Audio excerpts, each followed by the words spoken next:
Zara. Okay. Sounds good. So,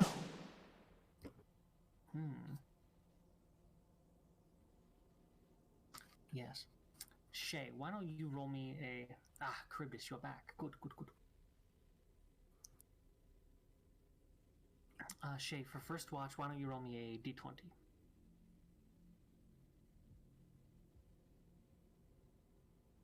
Fantastic. All right. Your watch passes without incident. And Kurosawa, would you like to roll your second?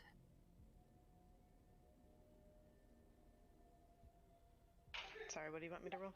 Oh, sorry, just roll a d20 for me.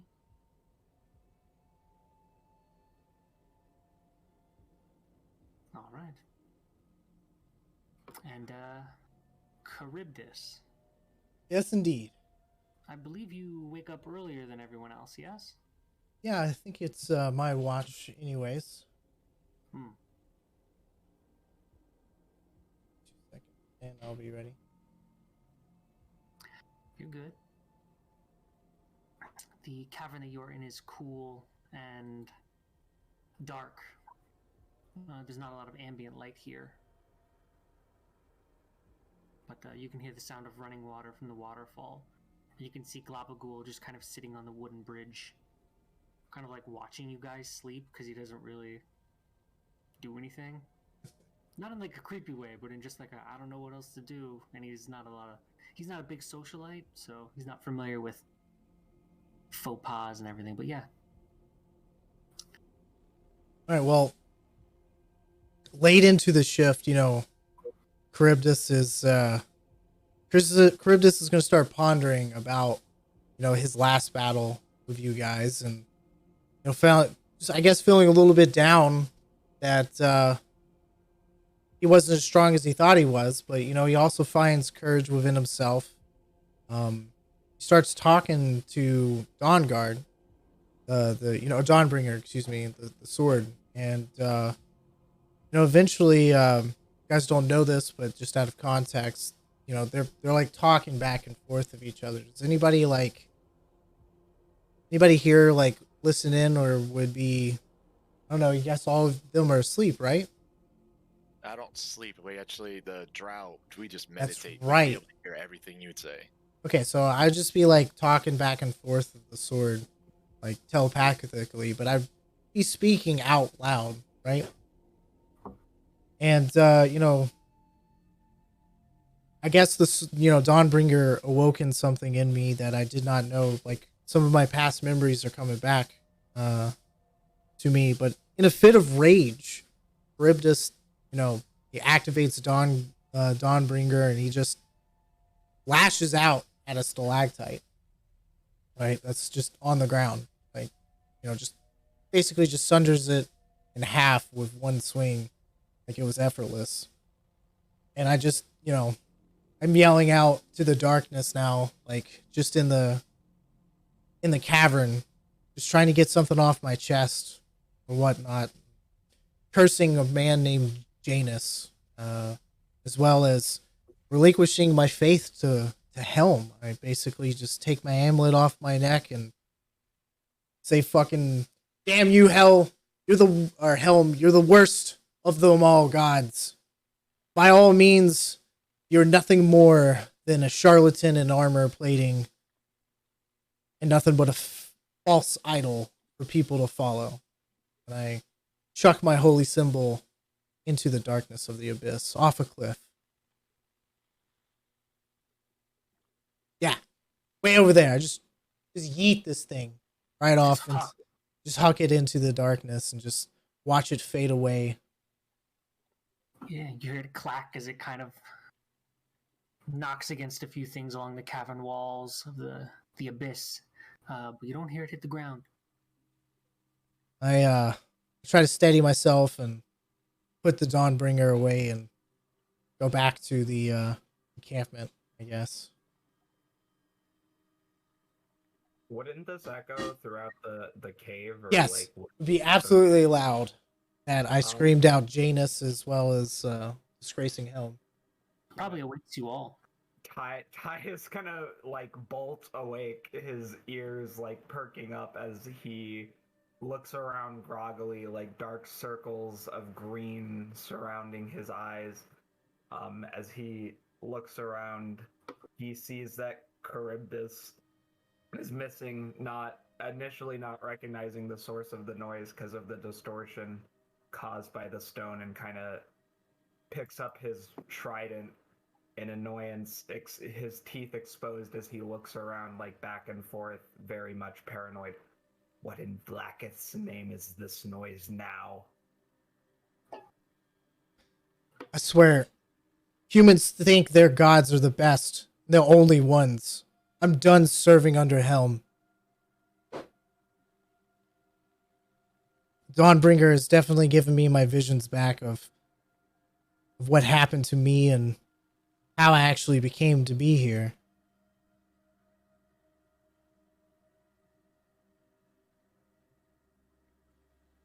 Cool. Like you had quite the night.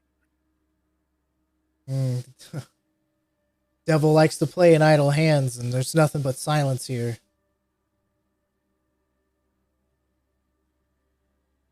So that noise was you. Yeah, I apologize. I wasn't myself. Just, I'm done following that path. I can't live under a lie, especially someone who's betrayed me in the past. You I notice. understand that sentiment all too well. Yeah, You notice I'm afraid you're in a Ty's. group that agrees with this. Go ahead, Shay. Sorry. No, you're fine. What me and my sister went through something very similar, a crisis of faith and finding a new way. So it's not an easy journey. We understand what you're going through. There's going to be anger and pain. Just understand, you're not the only person that's gone through that. At I the appreciate mention of the word lie, Ty will kind of almost in a rehearsed fashion quickly turn his body, like fall to the ground and like try to mimic going back to sleep. It seems very odd and awkward, like many things he does, but especially so. Well, thank you guys.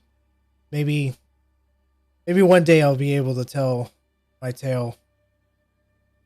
But I don't know. It almost seems surreal. I wouldn't believe it if I was anyone else. Well, when the time's right, we'd love to hear it. Well, you know, it is a good story though. Lavender over here once saved my life as well. Not just Ty's tacking up alleys of saving people. You as well, Shave.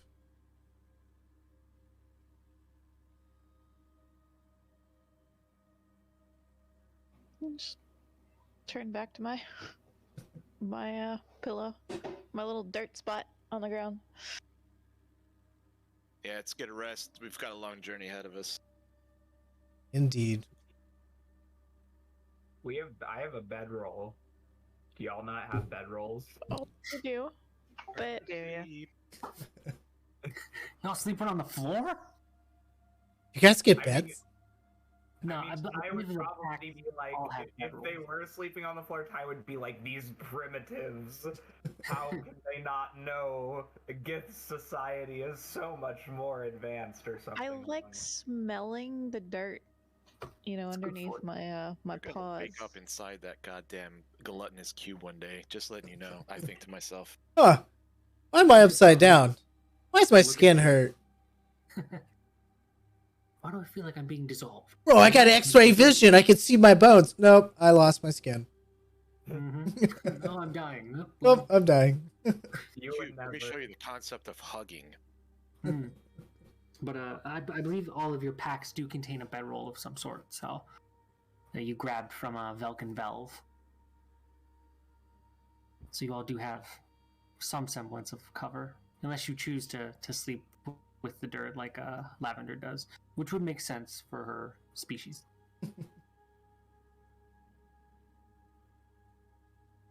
You have to Like, yeah. remember, Gith don't interact with very many other species.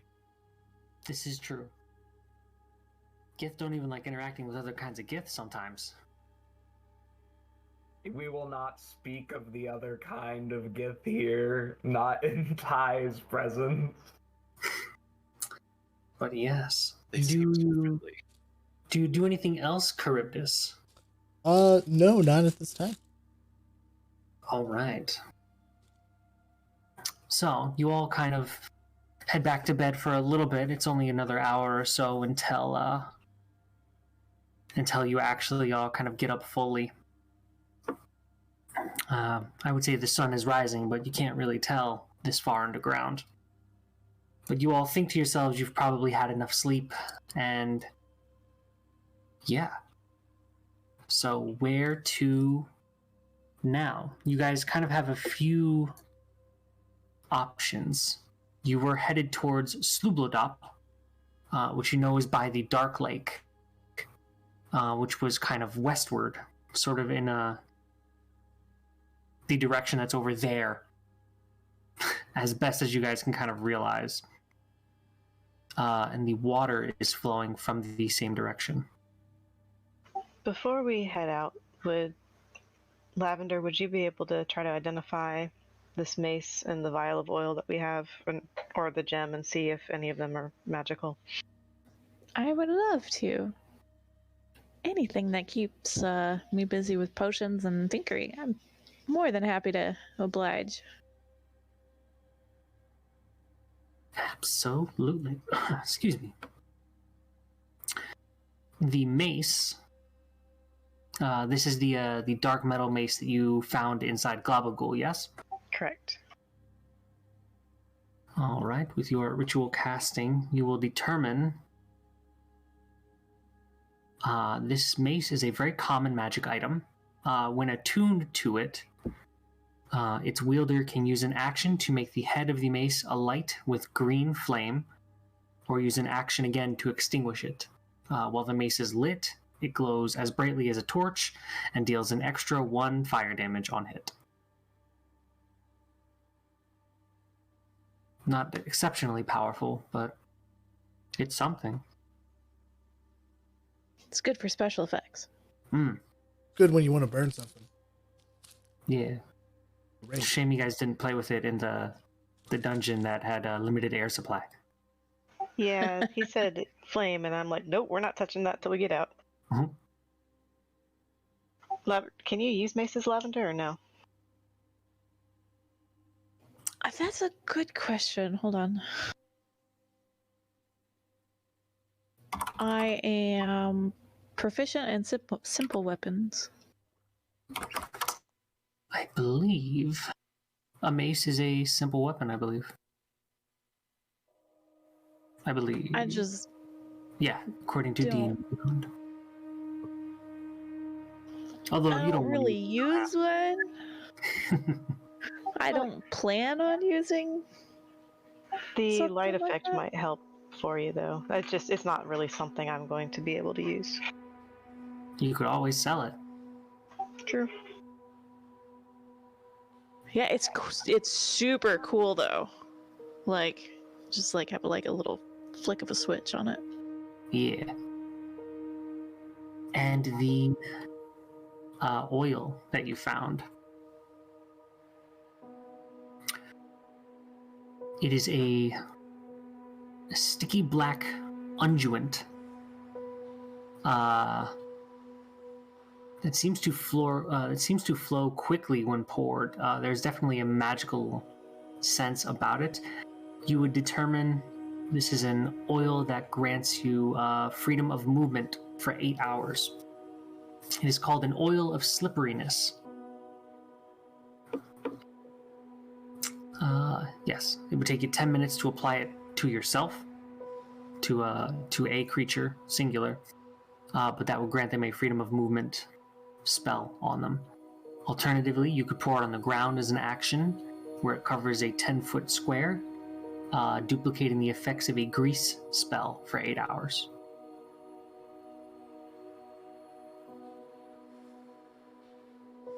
In other words, a vial of magic oil.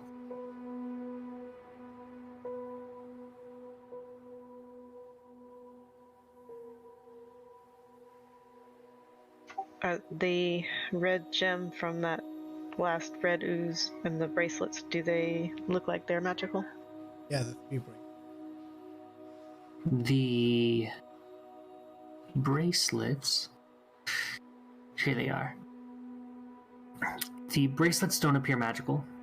It looks like they are just green gold bracelets worth some amount of money. But there's nothing magical about them. As for the gem, I don't believe the gem is magical either. From the dragon blood ooze, you said? Yes. Yes, I don't believe that is magical, no. But it does seem worth a great deal of money. On that note, the city that we were looking at going to, would we know that there's a town in there that would buy and sell goods? Slubludop. Why don't you... I am from the Underdark. You are from the Underdark. I'm just curious if you're from this area of the Underdark. You would know Slubludop has some level of commerce to it, but it's really more of a way station that people go to in order to gain access to other parts of the Underdark. A lot of people go there sort of to gain passage on a ship captained by Kuotoa to head to Gracklestew or Blingdenstone or Mesobaranzan.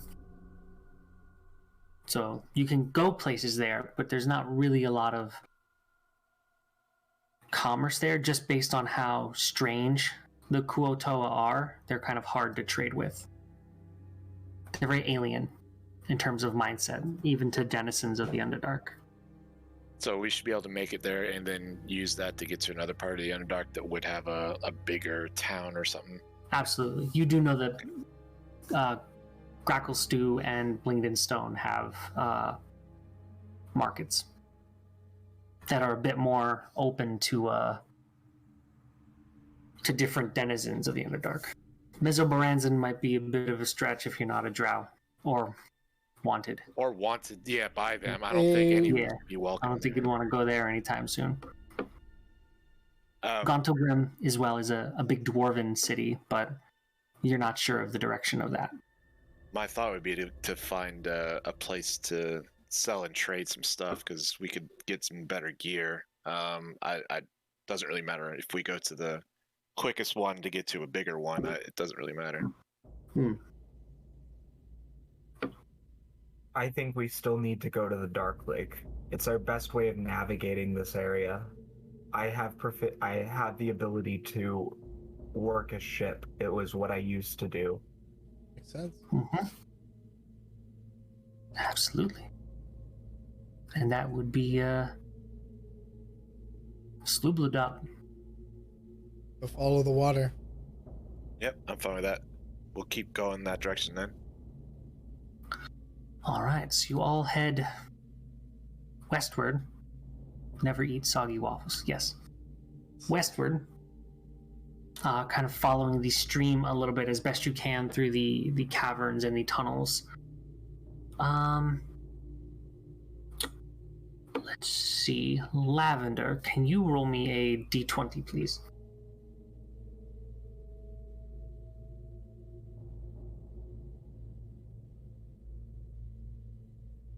Fantastic.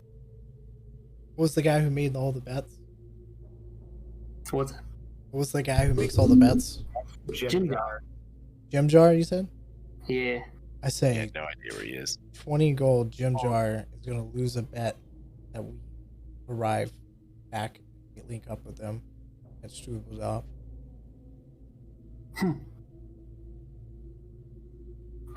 Interesting. Who are you making this bet to? Any offers? Any takers? Jim Jar would never abandon me. I knew that was He would coming. never say that we were going to not link up. I'll take that bet. Okay. See what happens. I give the 20 gold to or the 20 gold ruby that I had, or the eye of the whatchamacallit, the when we went to the Spider Queen thing. Oh, the Oh, yeah. statue. Yeah. Yeah, I'm gonna give. I'll give that to Kirazara as my collateral. This is worth 20 gold pieces. She's like our bookie, right? Sure. Yeah, I'll hold on to it for you.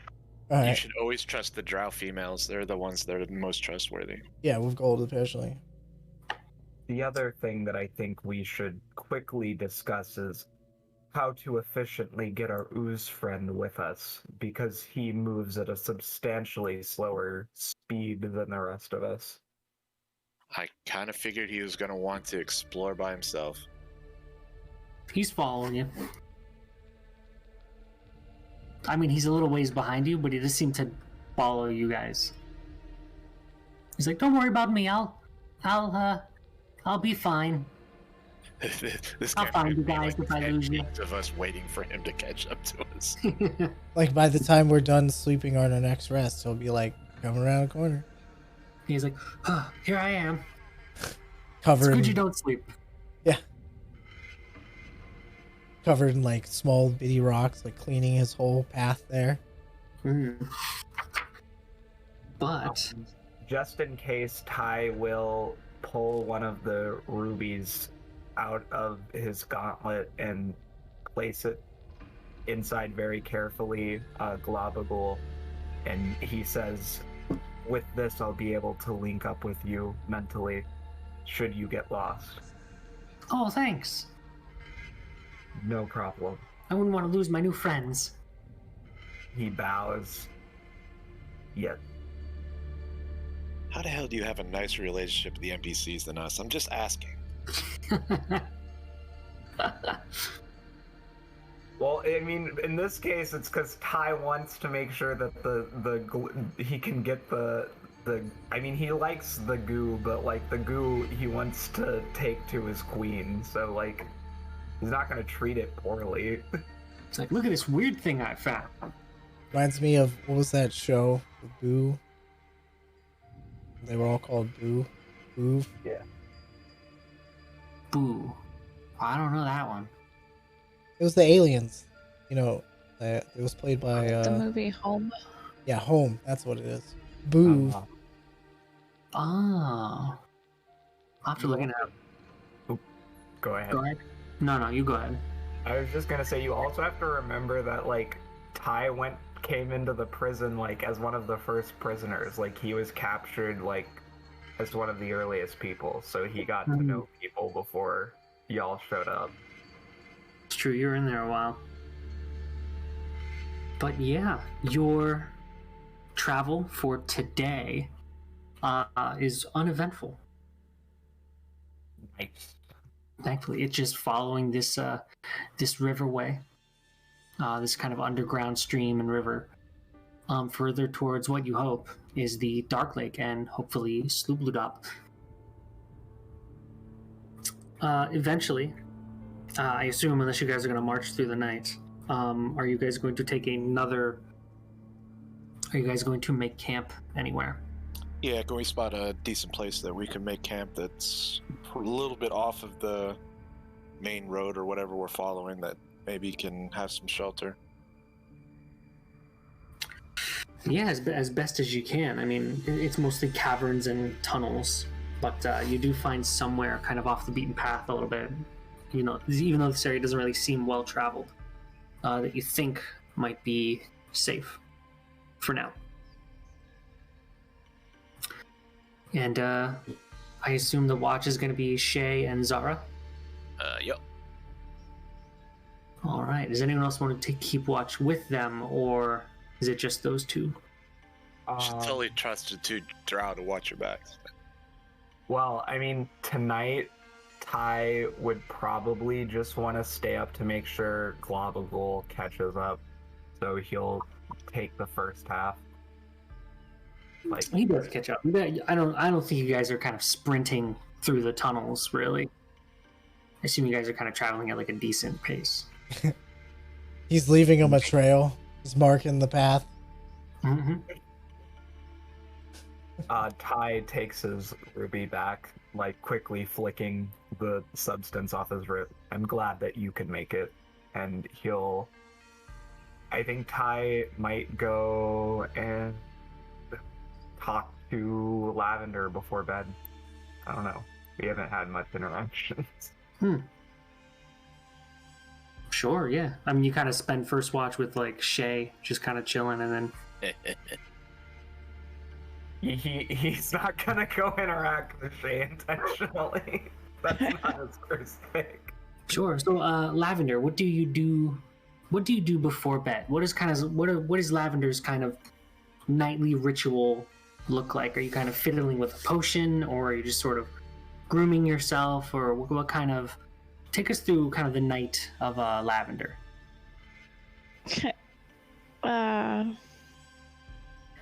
Well, I mean, she's kind of like a little perfectionist. Make sure she like counts her potions and all of her everything that's in her like little baggie, and just kind of like mentally keeps track of everything, and sets it all off nicely to the side, and then just kind of like fiddles with just whatever kind of like little piece of whatever that's in her bag until it just like lulls her to sleep. Yeah, sure. And then Ty would come over and I guess say hello. How do you kind of initiate conversation, Ty? I would walk over and kind of like raise my hand in like a friendly wave.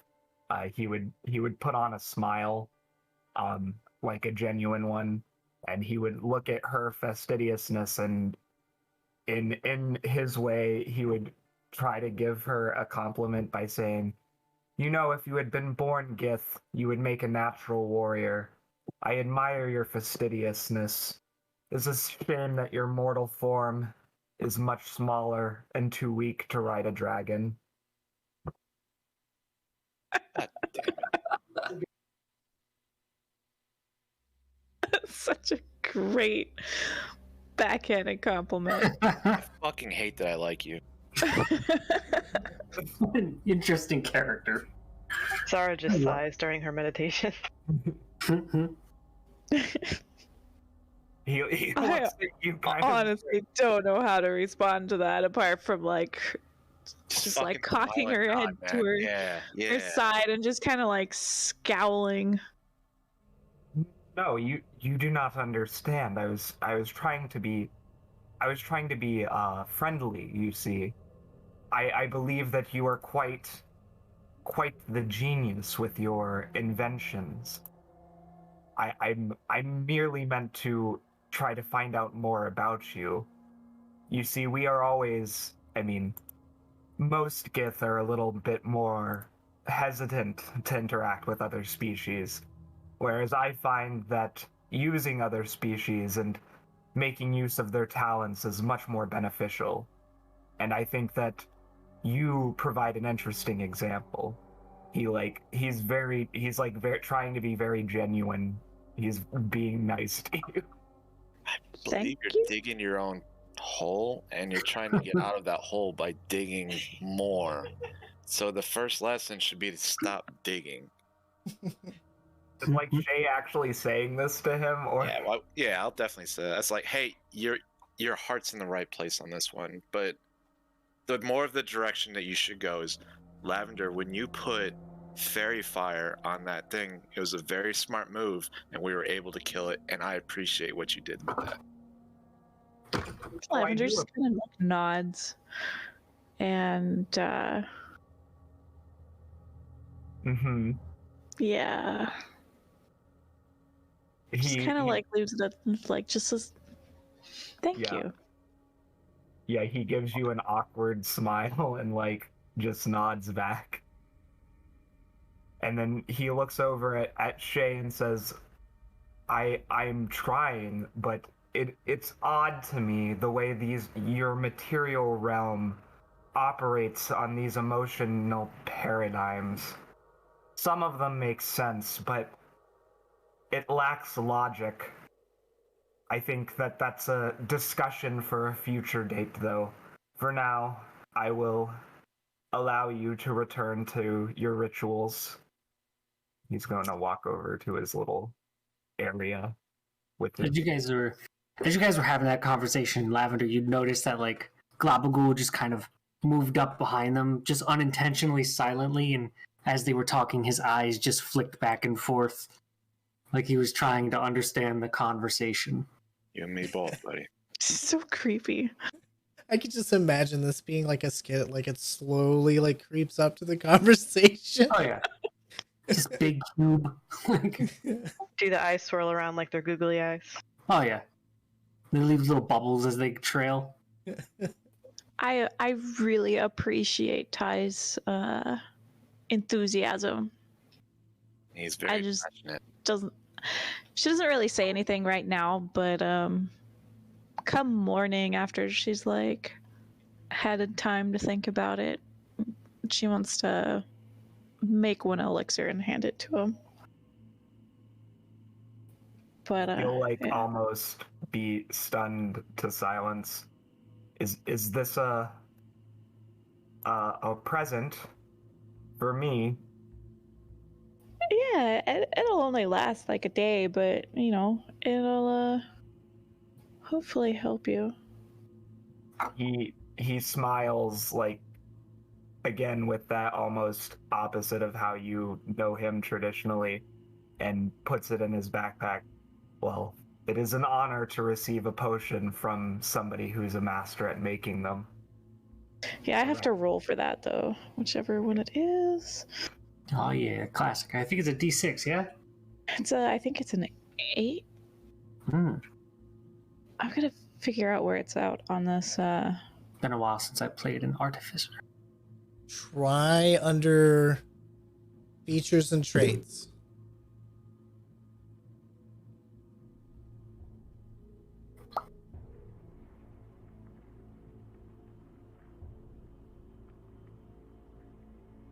Oh, the little wizard stays in the... Yeah. Oh, it did for a little bit. That's neat. She got Changed it. my, it 6. changed my whole day. It's a transformation potion. Ooh. What's it do? The Tinker's body is transformed as if by the Alter Self spell. The drinker determines the transformation caused by the spell, the effects of which last for 10 minutes. Very cool. And the elixir lasts until the end of my next rest. Very nice. Cool beans. So yeah. What does it look like? The potion, does it have a specific color or tinge to it? We'll say it's orange. Ooh, very cool.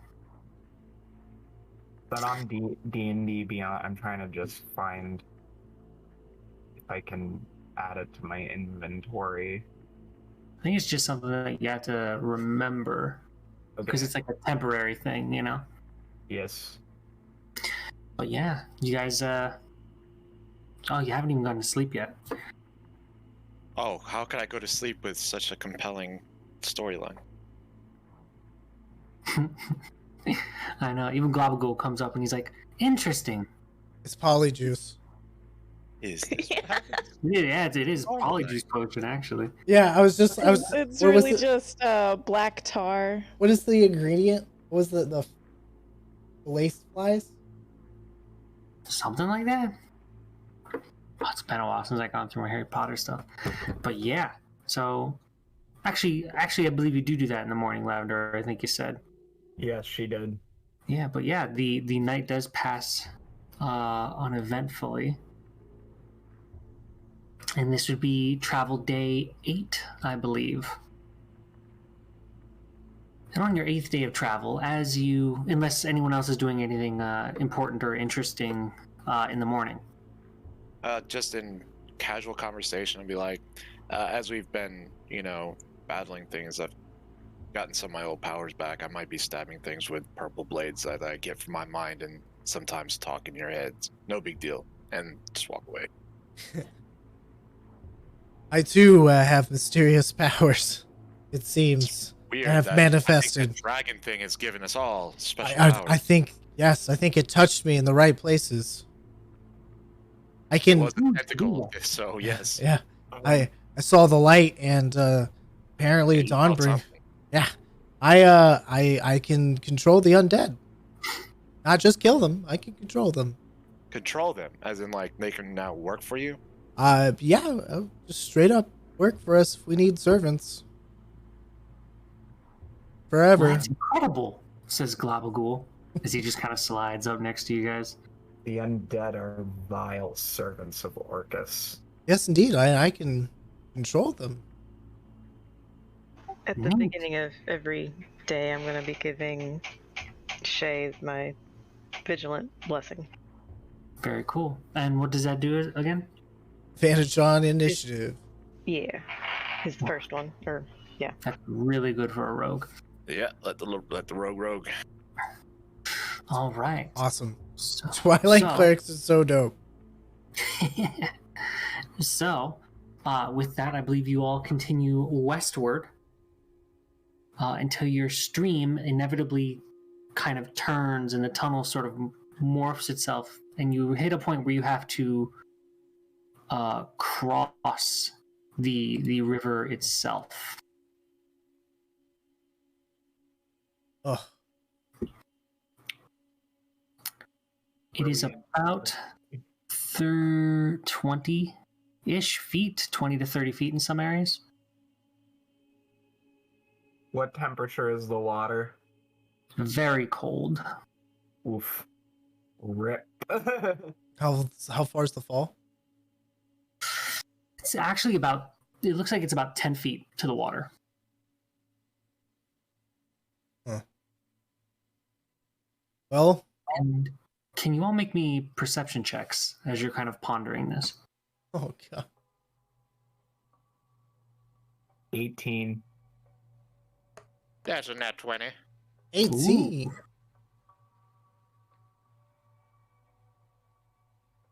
Okay, so let's see. I get distracted by many things. Yeah, you don't have dark Ty- vision. It's true. Ty, Shay, and Charybdis, actually. Oh, what are you guys using for light, by the way? Well, I mean, I probably would have lit a torch if necessary. All right. So as you guys are doing that, let's see. Shay, Ty, and Charybdis, you three hear sounds coming from behind you in the tunnel. Hmm. We're being I'm followed. not fond of that. Kind of sounds like footsteps. We got two things. We can either try to cross over quickly, or we can get ready to ambush whatever's coming at us. Yeah. Sit homeboy here in the middle. They won't see him. Hey. Globagool. Mm-hmm. There's bad guys coming. Oh no. We want you to be the best that you possibly can and stay still and see if you can grab one inside you. And I'll have to hide my new eyeballs, but I think I can do it. Yeah. that might not be a bad guy. We're That's true. assuming it's going to be, because it could Well, be the rest of our whole party. Yeah, that's right. We'll tell you the safety word. If it's a bad guy, what are we going to say? Attack? Yeah, the secret word of kill them. The secret word of kill them. Yeah. We'll attack. But if it's not, spit them out. Okay, I'll do my best. Awesome. Thanks. What are you guys gonna do? Kill them if they're bad. That's a brilliant idea. Gonna hide around this corner till they show up. Yeah, how Smart. big are these plants? Yeah, I was going to try to hide somewhere if you don't mind. Some of them are about 5 feet. Oh, yeah. Some clusters get a little bit bigger, but yeah, you're definitely able to kind of hide around the corners or among these strange kind of column-like mushrooms that are growing. I'm not really good at stealth. You guys want me to draw them into me? I'll focus the attention on me. Well, all the people that, I think all the range and stuff should be on the left side. And then all the non-stealthy can go on the right side. So if they spot you guys, we should be able to flank them. Sounds like a plan. And again, with the cube right there, they're not going to notice us, I'm sure. Not as much. Yeah. I'll act like I'm alone. I'll try to deceive them a little bit. We'll try to discern who they are. But quickly, go. Fortunately, 2 massive golden tridents with rubies embedded in them are not conducive to stealthiness. Yeah, and a torch in the dark. Oh yeah, that is true. Well, throw the torch over here.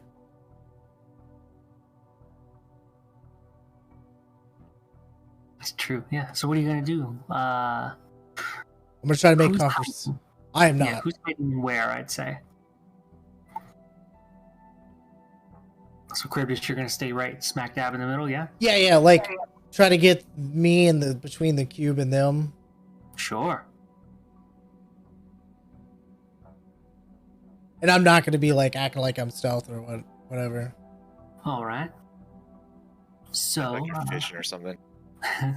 so Zara, you're staying over to the left. Lavender, you're gonna hide behind this plant thing here, yeah? Yeah, it's not letting me roll for stealth though. That's strange. I'm gonna go see if I can help her. I'm gonna put my climbing shoes on, by the way. All right. Sounds good. So, Shay, are you going to hide right Did you get there? her? Yes, please. All right. So you're just gonna kind of hide out. Well, all right. Yeah, you're definitely gonna hide right out in the open. You didn't even know where I was when you asked me that question. Nope. His gray purple skin blends into the rocks. It really does. Yeah, just like in the tavern, you know, it's like, where did he go? I think I found a way to fix that, but it's going to be a real pain. But anyway. So, let us see. And Ty, you got an 8, I think you said? I think I saw. All right. So, let's see here. I don't want to step on Lavender's toes. But yeah, so I need to roll perception checks for the dragon. What? Dragon-born drow, or bard or something, right? Inhale. I did not realize that it actually rolls a physical dice for you guys on your sheets. Yeah.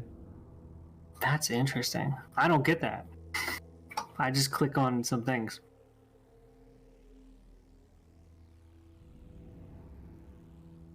It's a deep dragon. We're messed up.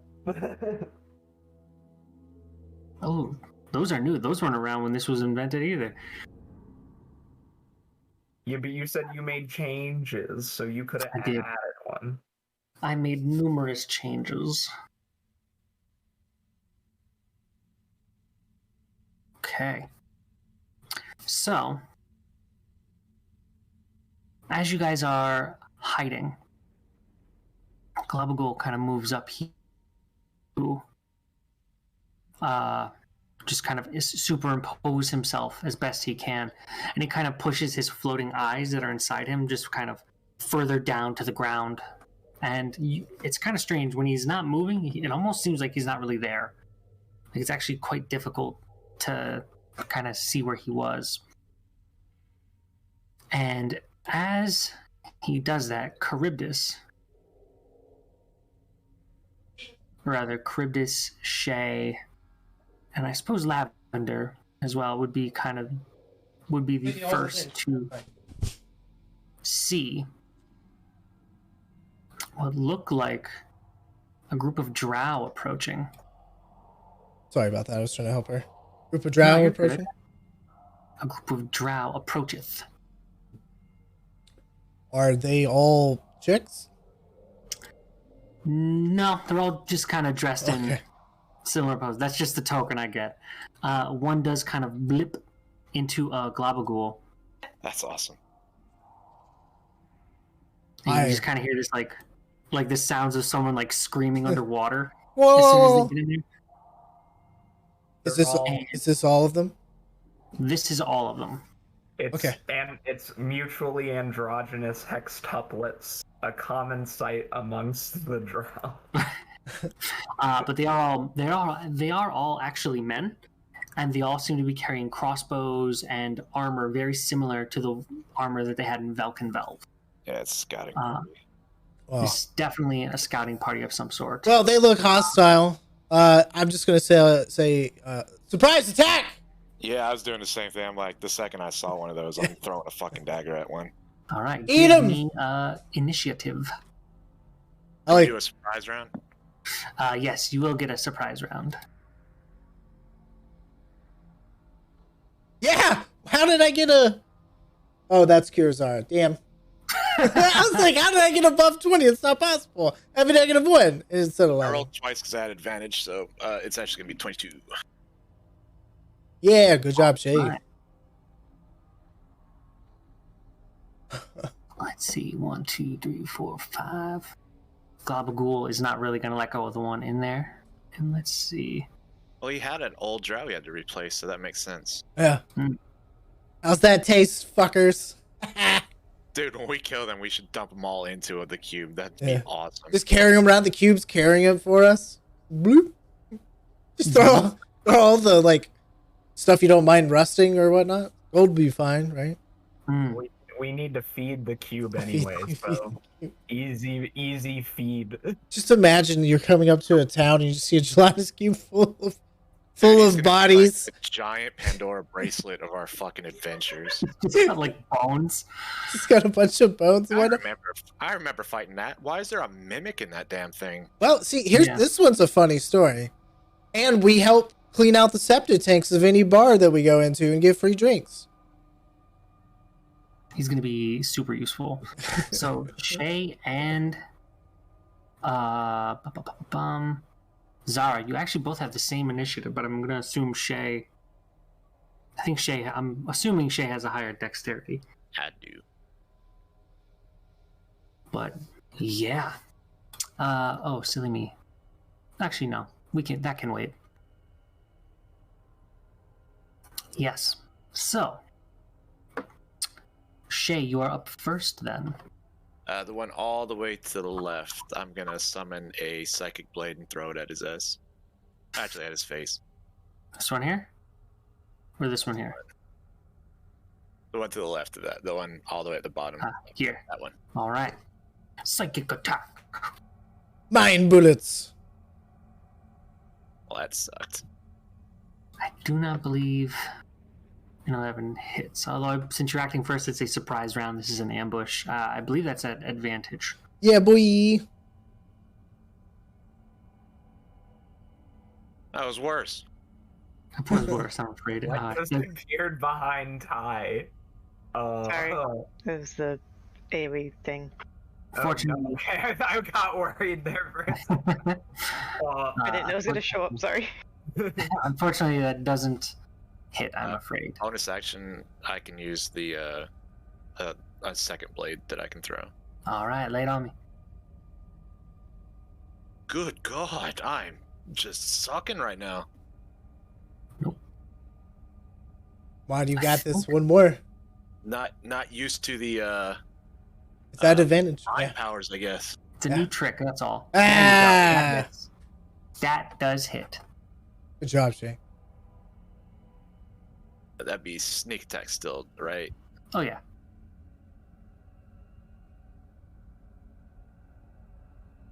Give me le damage.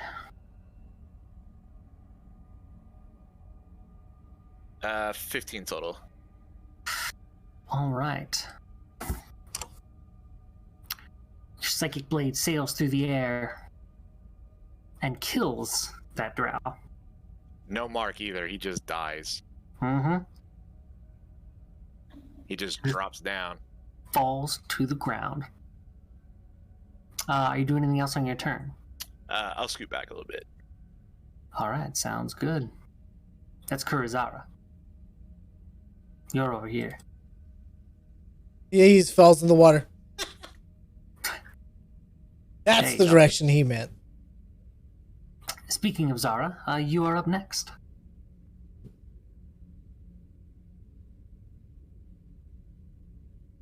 Alright, I'm going to Sacred Flame the one next to the one that just died.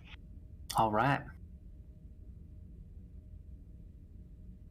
It's a dex saving throw for them. They'll probably make it, but maybe not.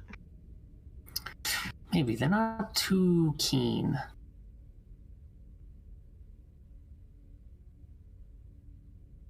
Dex save. Does a 13 succeed? It does. Ah, it's alright. You'll get there. Anything else on your turn? No, I think that's it. All right. Draw number 4. This one. It's a surprise round, so he doesn't get to go. Also a surprise round. That one's dead, so we can delete that one. Charybdis, you are up. Alrighty. I'm gonna go here. Yeah, okay. You can hear me. I'm gonna try my dreadful aspect. They all need to all creatures within of my choice within 30 feet that can see or hear me needs to make a will save. DC 13. And I'm choosing just the drow. The enemy drow. The 3 in front of you? No. Anything that can see within 30 feet. So it would be everything. Maybe the remainder of the drow. Mm-hmm. All right, so what is this? What save is this? It is a wisdom saving throw.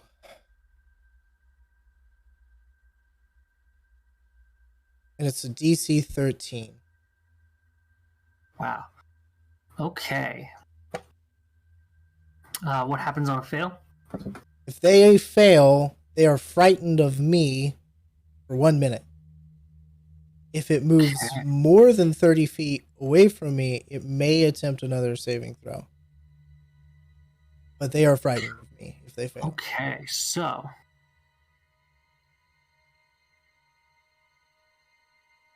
let's see here.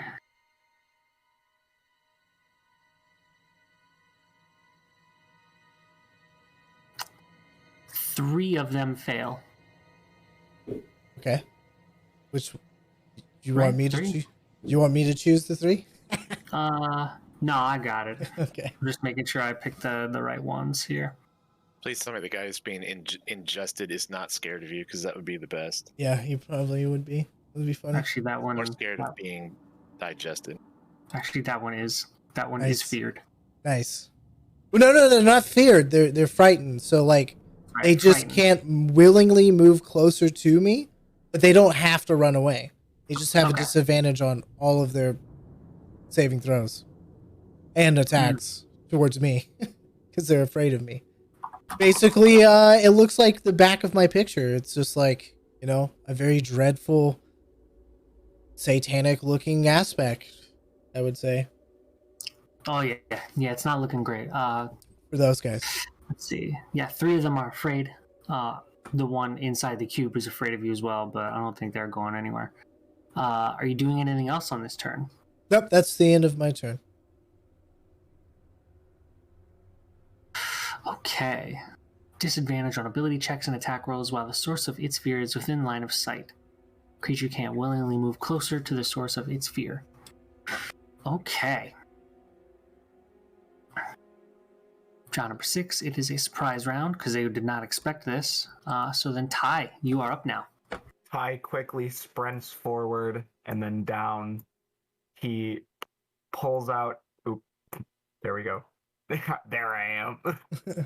He quickly pulls out both of his tridents and spins them within his hands on one finger before stabbing the drow in front of him, recognizing the Velkenvelv armor, his golden eyes narrowing to slits.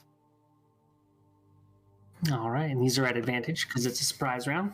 Because you ambushed them. Who ambushed my ambushers? Ambushians. Well, the first one's the one that hits, so. Neither of those hit, I'm afraid. No 13? Nope. Aw, man. But second attack, I think? Or bonus attack. I do get my bonus attack. So for being a dual wielder. Yeah. Yeah. There you go. And then, so I'm gonna stab for 1d6 damage. 4. It takes 4 damage. All right, 4 damage. 1 second. You see him glow with the aspect of the red dragon as I am going to take my... Where is it? Where is the stupid... action surge. You see him sprout ethereal wings and horns as he growls. And then at the drow that he has successfully injured, he is going to launch out of his mouth an apparently psychic bolt of fire. And I roll that at advantage too, I suppose. Yep. I think. I don't actually know how this power works. It's after they're injured if I've hit them. So I rolled 11 both times. Unfortunately, that does not hit. Lol. Rip. But yeah, and that's your turn. Yes. All right, Lavender, you are up. All right, and I assume the torch that he had was extinguished when he dropped it. Yes. I'm gonna relight another torch. All right. And then kind of like gingerly place it next to me. Sounds good. I feel like that'll take my whole action. So, yeah. I think so. Yeah, object interact. Unless you want to do something with your bonus action. Nope. Okay. So you do that. These two drow. Globagool.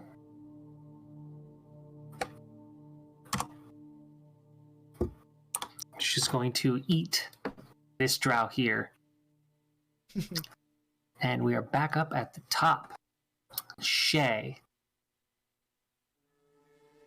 Make me a perception check.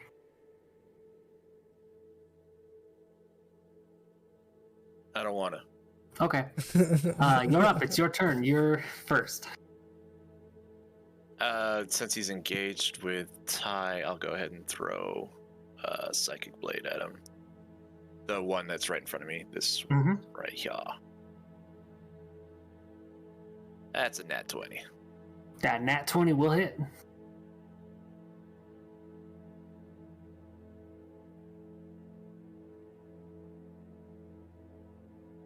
We double the sneak attack with that? It does, yeah.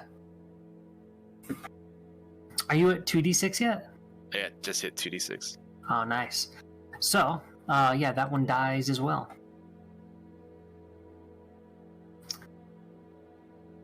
And are you doing anything else this turn? I'll celebrate. All right. Kurizara. Why don't you make me a perception check? A little bit farther away, but... Okay. Yeah, what do you do this turn?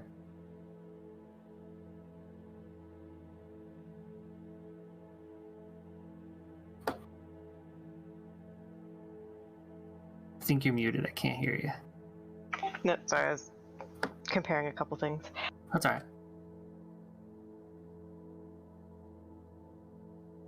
So yeah, what are you doing?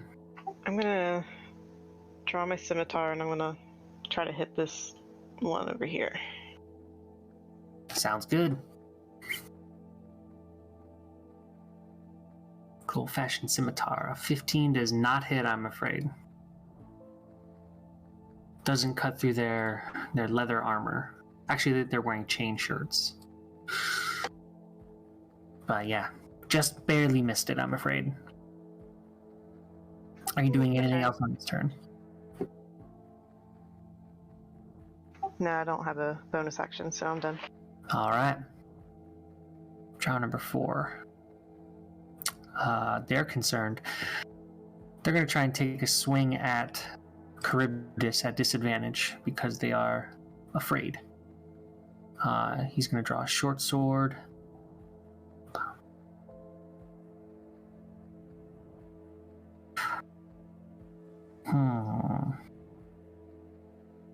Yeah. He's going to short. He's just going to use a short sword because he's afraid. He's not thinking too clearly. Disadvantage to attack you, Charybdis. I don't believe a 4 will hit you. No. All right. And speaking of Charybdis, you're up. Awesome. I will swing and ignite, coming out of the sheath, Dawnbringer.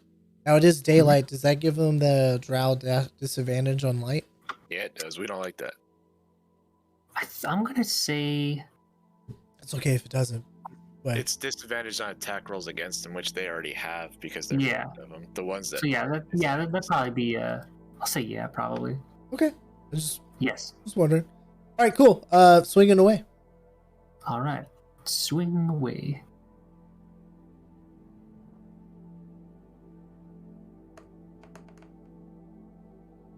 That will hit. And that's the one directly in front of you, yes? That is correct. All right. As soon as I find the damage. Whoops, it rolled again, but It's all good. that'll just be 10. All right. And Charybdis, do you want to roll me a perception check? Sure. Some battlefield awareness.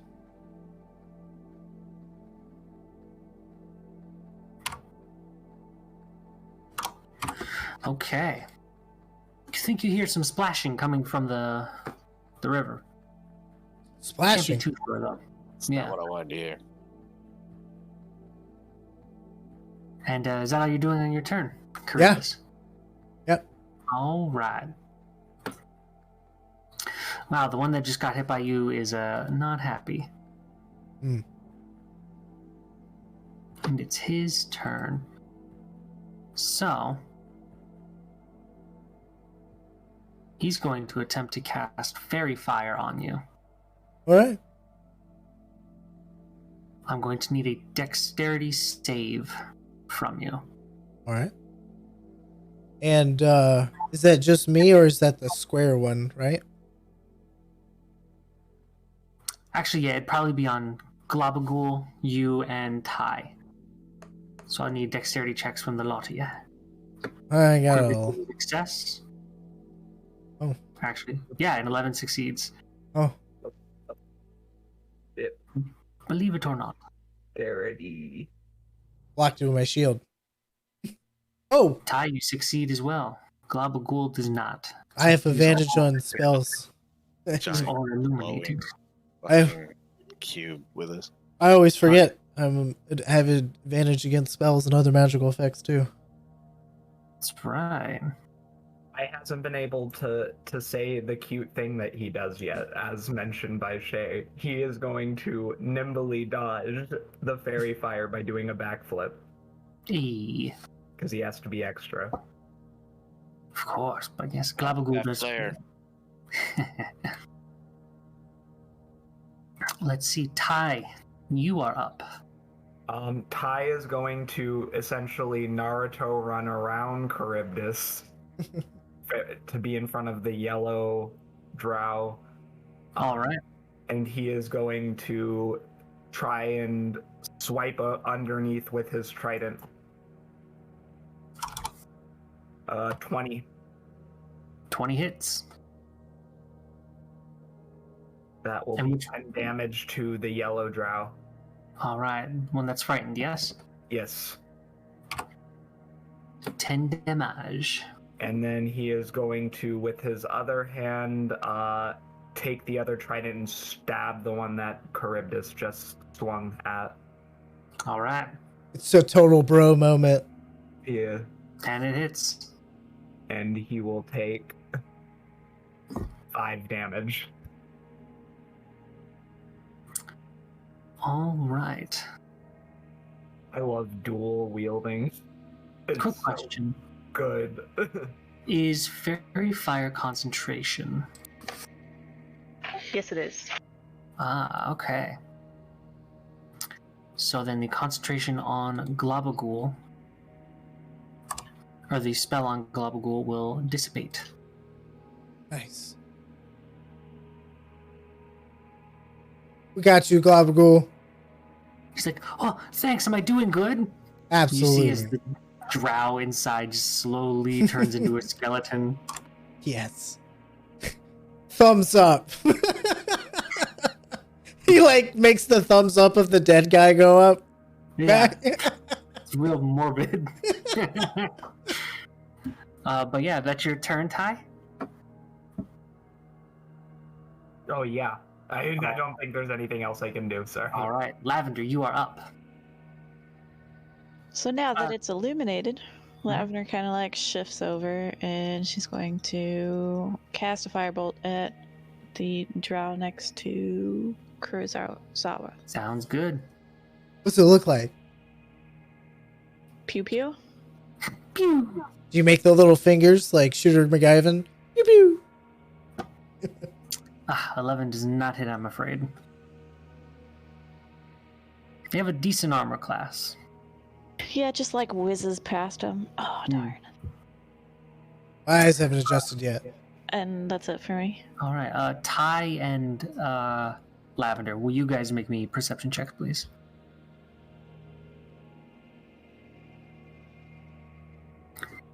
Okay. I'm distracted, okay? Did you You're say too busy aiming, it happens. Yeah, Ty, can you give me a perception check as well? yes? Perception. 14. All right, you're too concerned with battle. It takes a lot of focus. It does. May Vlaaketh smite these drow. Drow number 3. That's the one in front of Kurizara. They are not happy that another drow is attacking them, but I feel like the buddy's 7 gonna will go not over hit the cliff. Kurizara, I'm fairly certain. Something's coming. Nope. And that one's dead, so we can remove them. Okay. Shay. Yes.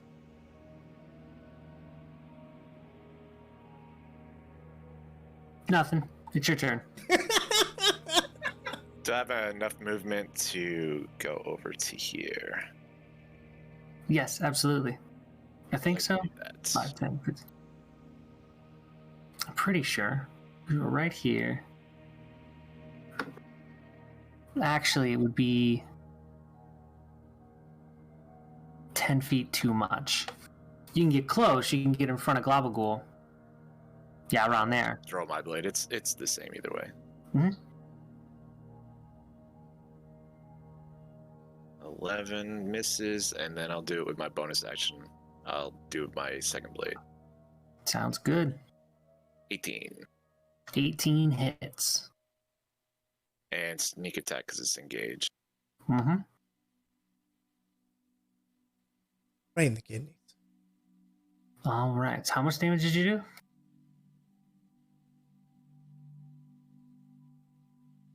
Uh, 11 total. All right. Psychic dagger lands into its back. He's still standing, but yes. Are you doing anything else this turn? That's movement, action, bonus action. I'm good. All right. Kurzara, you are up. Alright, I'm gonna try to swing at her again, or him again. Sounds good. Scimitar. Nope. Swing and a miss. Good armor, I'm afraid. Drow number 4. The one in front of Ty and Charybdis.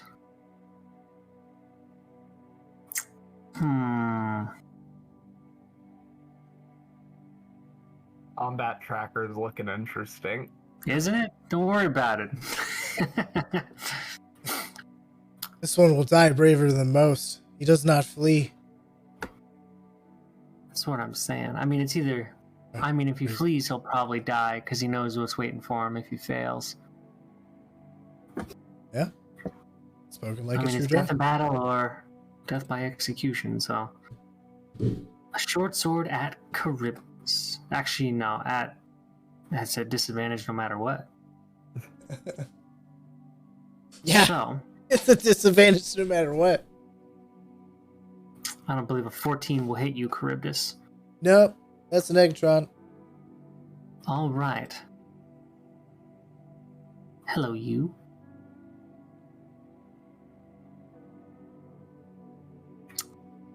Charybdis, I think you're the only one that actually heard them. A Kuotoa crawls his way out from the river and from the drop, and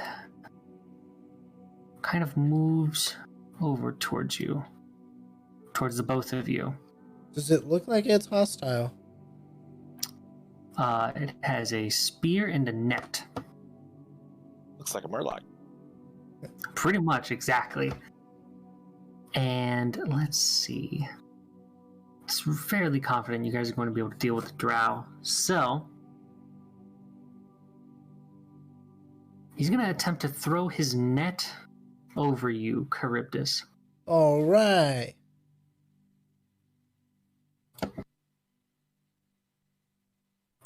Does a 20 hit? Yes, it does. All right. You are restrained. On your action, you can attempt to free yourself from the net. Okay. Or you can attempt to cut the net with your weapon, or someone else can attempt to cut it for you. Okay. But yes. May that turn. I use a reaction? Yes, you may. Okay. I would like to use Hellish Rebuke since that was considered an attack at me, correct? Yes, indeed it was. Okay. Well, it's gonna have to make a dexterity saving throw. Oh, they're so good at that. Oh, that just rolled damage. Sorry. I believe that's how Hellish Rebuke works. Yeah. I don't believe a 10 succeeds, yes? No, I have a DC 13, so Okay, so I take 9 damage. fire damage. That was unpleasant. It smells like a fried fish. There goes Elsa. This one climbs up over the edge and attempts to move towards you, Shay, and throw his net on you.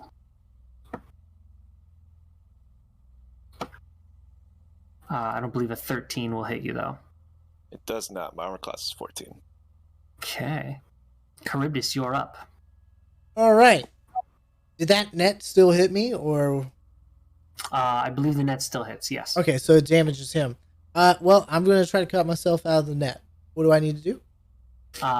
Make an attack roll, All right. and if the AC is not too high, 14. you hit, roll damage. Roll damage. Really just the first one, so 13. Okay, you easily slice through the sort of fishing line rope along the nets and free yourself. Ugh. I'm mad. Well, that's all I can do. Is free myself. Yeah, I'm just gonna stay where I'm at. All right. Fishman number 6. He's going to attempt to crawl himself out. And that would be rude to kind of do it. I don't want to do it twice to you, but Ty over here looks pretty interesting. I mean, go ahead. What would the fishman do? I've never seen one of those, a gift before. He's going to attempt to throw a net at you, Ty. But an 8, I'm pretty sure will not hit. Yeah, no. You're not wearing -2 armor? Ty grabs the net midair and throws it to the side. He's like, nah. Let's see. A Kuotoa monitor, a fishman who looks a bit more well-to-do, kind of steps out of the water. Unfortunately, there's no token for him. And he seems to be kind of directing them. He seems to speak in some sort of strange kind of fish, kind of Kuotoa tongue. You guys have heard Shushar speak it before, but you're not sure what he's saying. At least I don't think anyone speaks Undercommon? Actually,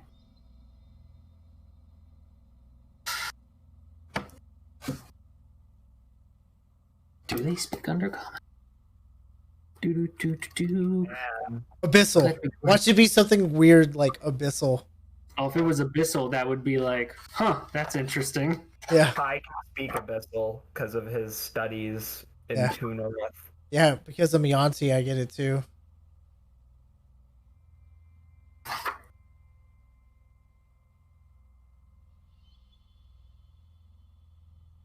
No, it seems to be a strange.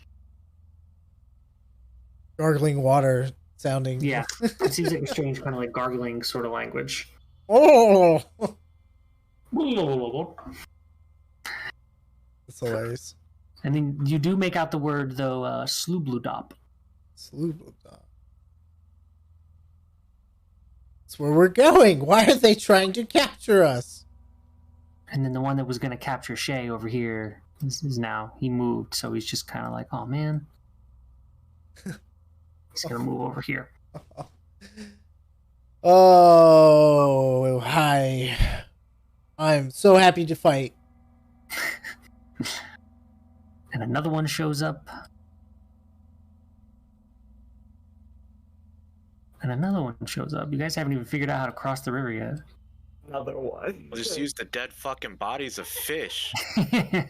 String them along. Sorry. Lavender, one comes up next to you and attempts to throw a net on you. Meat's back on the menu, boys. I believe a 22 will hit you, Lavender, yes? Yes. All right. You are restrained until you can break free or attack the net, basically. Ty, you are up. Wow, there's a lot going on in this tracker, actually. So for psionic power, I have a thing called telekinetic movement. Mhm. And would a net count as a loose object that is large or smaller? Yeah, I would say so. Right. You see Ty's ethereal dragon aspect appear again as a hand made out of almost like flame emerges in the air above Lavender and flings the net off of her. Ooh. That's kind of neat. I'll allow it. Because it's like a special ability. Do you need to roll for something, or? Nah, it's just it expends one of my psionic ability dice. Okay. Oh, Since you're using a resource, I'll say it's okay. that's pretty So cool. yes, Lavender, as you know, this net's almost coming down on you. A psychic power seems to throw it away, and you are not Do I restrained. know where it's coming from? Excellent question. Are your psychic abilities visual, Ty? Okay. Other people should be able to see that aspect of them. I don't know if she'd recognize it immediately, but I'll tell you. Magic. it's had a common theme. And then I'm gonna take my bonus attack to stab the one in front of me. All right. The one in front of you is a complicated answer. The Kuotoa or the Drow? The draft. Okay. 15 hits. That meets their armor class. All right. He takes 2 damage.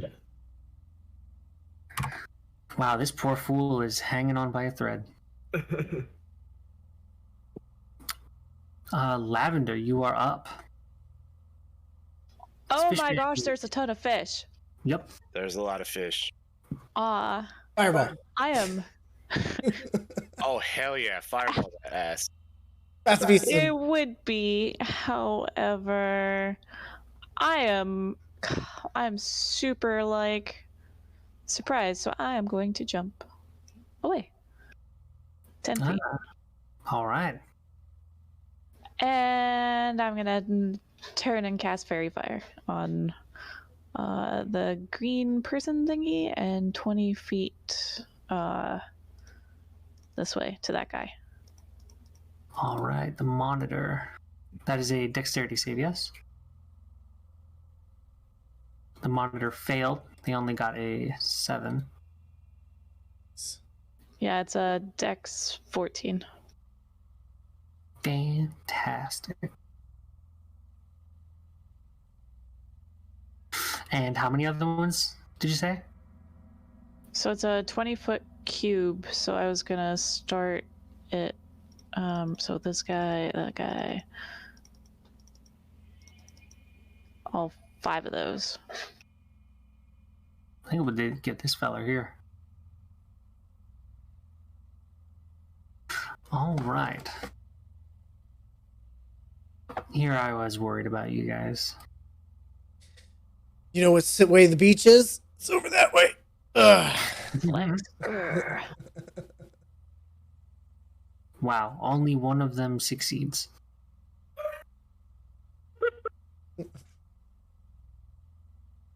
Okay. What was that sound? It was Wasn't me me. laughing. Oh, Oh. I thought it was like Sorry. Shay. I thought no, that's you're good.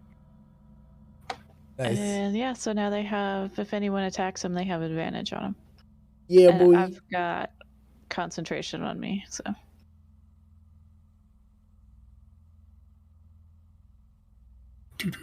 Boo. All right.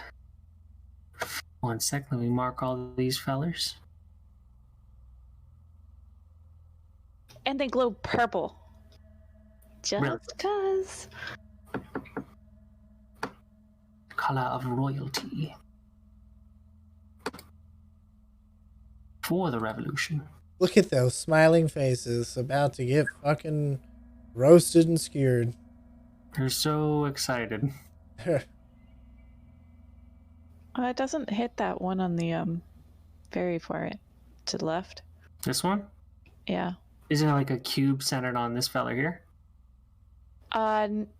No, I was more doing it in the cube where the corner would be between Shay and this one. Ah, okay. So I rolled 1 too many. Actually, I don't think I rolled for this guy. Yeah, I don't want to hit Shay. That's all right. That's a good call. Okay.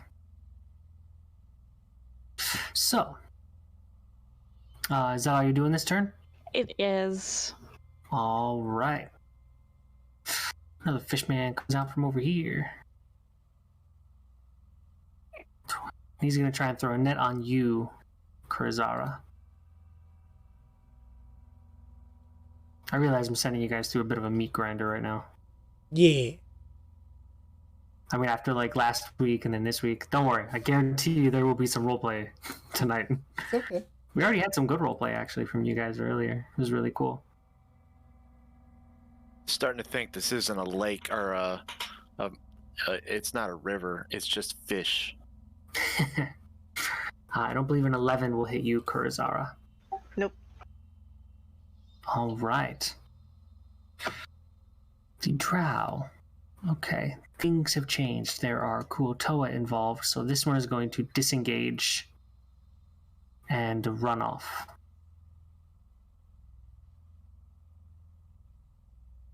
Gabagool is going to stay where he's at.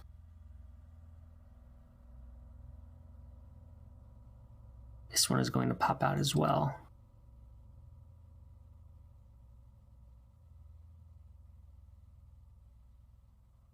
Top of the order, Shay. Well, hell, there's enough of these damn things around. Good eating tonight. I'm gonna disengage and then go around this way and try to flank this one that just tried to hit my sister. All right. That's advantage if I'm flanking, is that right? Mm-hmm. Yep. Bonus action disengage for rogues is real powerful. That hits. 23 to hit, and Although you might get a crit.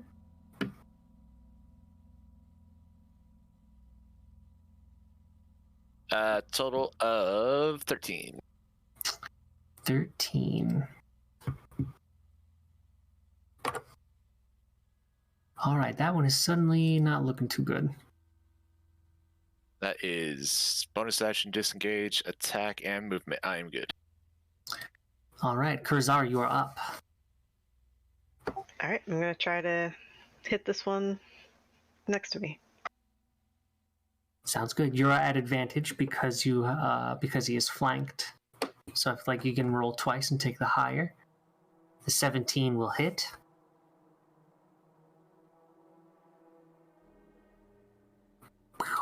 All right. Krazar, you cleave into him with your scimitar and drop him to the ground. Is that what you're doing this turn? Nope. I'm going to move to block Lavender. All right, sounds good. Drow justice. Speaking of Drow, it was concerned before with you guys, but now with the Kuotoa, things have changed. They're going to take the disengage and run off as well. Kuotoa number 8, while my net is destroyed.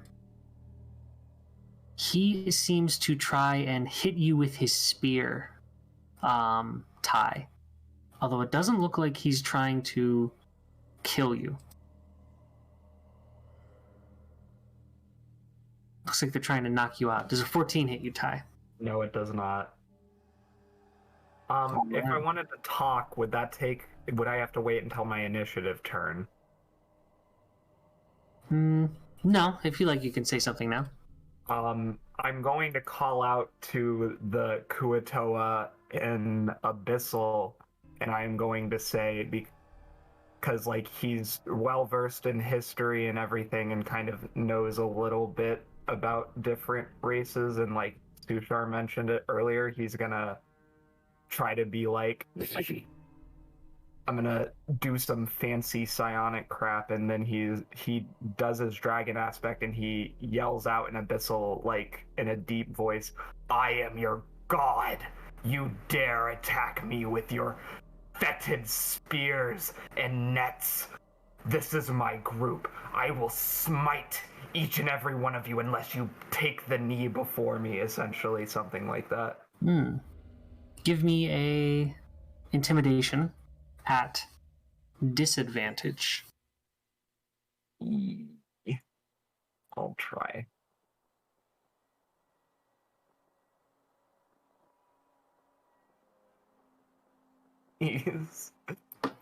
Please.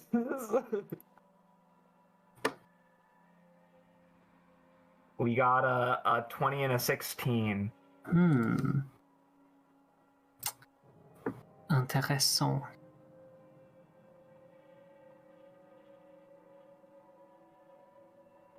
So,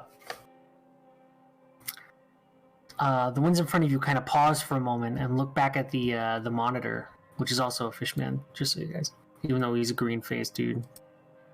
He's like he's like dressed in like a religious getup, and they kind of turn and look at him, and he turns back at them, and he speaks in like strange fish language, but he speaks it like very passionately and fervently, and then you hear the words, Slublodop, and then you hear something very specific. You hear Limagugan.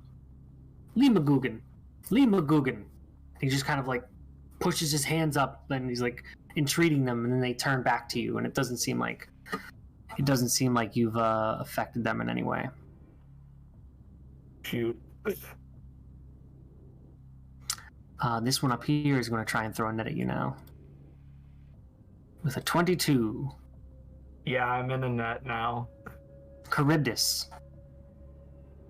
There are fishmen everywhere, and the monitor here seems to be controlling them. Or at the very least, kind of conducting them.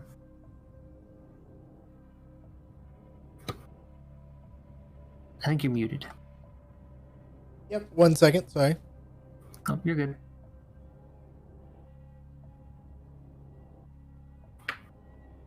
Yeah, I'm just gonna attack this first one. Actually, can I attack the net that's on him? Yeah, absolutely. Oh, okay, cool. That's what I'll do. All right, give me an attack roll. It's not hard to hit. That easily hits it. And you do enough damage to Nice. free him with a Dawnbringer. Okay. Blacketh bless you. Can I like get him out from prone, like, or is that too much? He wasn't really prone. He was just kind of standing. Oh, well, I just like gesture to help him up a little bit. Mm-hmm. Okay. Yeah, of course. All right, that's it. All right, sounds good. This one is going to stay where he is. The monitor is going to point towards this Kuotoa here and say something to him. And then it's actually his turn. He seems to run past you, Charybdis, not taking a disengage action, and he seems to chase after the drow that ran down the tunnel. So if you like, you can make an attack of opportunity against him.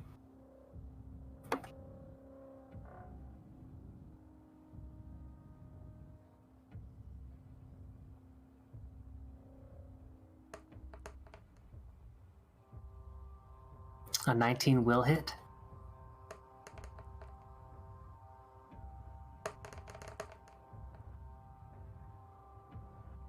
Wow. All right, you Dawnbringer cleaves into him and does a significant amount of damage. He doesn't look happy about that, but he does run off. Oh, I tried. After the escaped drow anyway. That was my reaction. That was your reaction. This one, he's going to stay by the water's edge. Stay by the water's edge. Ty, you're up. You are freed of your net. You see, so I'm going to use psionic power recovery. You see two twin steam-like columns blow from Ty's nose as his eyes, usually golden, light up orange, and he is going to, on one of the, I gotta find the stupid psionic powers. He is going to, in a demonstration of his immense power, and since it fairy fire, what's the name of the priest? The monitor? Yeah, the monitor. Yep. He is going to go roll. I'm gonna roll with advantage on just basically hitting him with my psychic powers. Damn it. Unfortunate. Fortunately, that's not hit. Are you doing anything else this turn? No, I'm just regaining one of my psionic dice from the one extra thing. I gotta find that page. You can move on to the next person. All right, Lavender, you are up.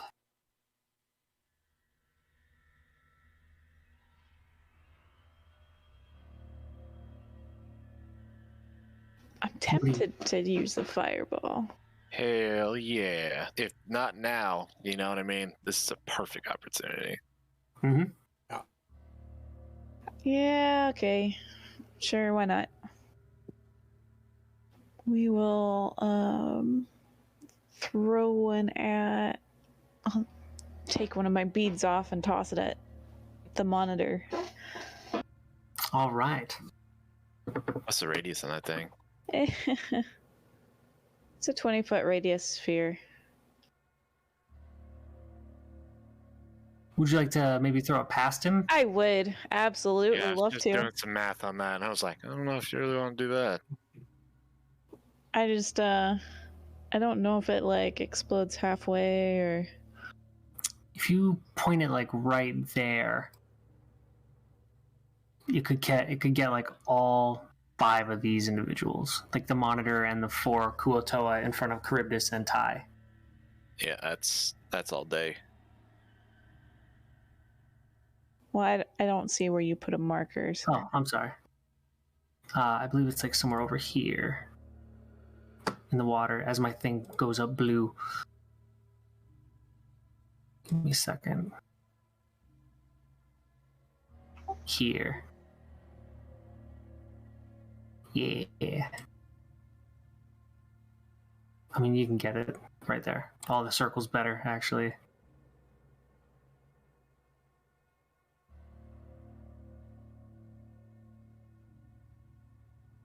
That's massive. Is that 20? Yeah, it's a 20-foot radius sphere. So Oof. So yeah, that would Move hit. it over one more. Yeah, there you go.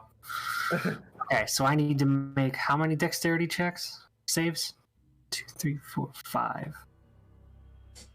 But it's just one damage roll. Yes. They have to do a dex save to see if they take full damage or half damage, though. What's the DC on that? 15. I'm like, is it my deck or my stuff or? It should say on the item, babe.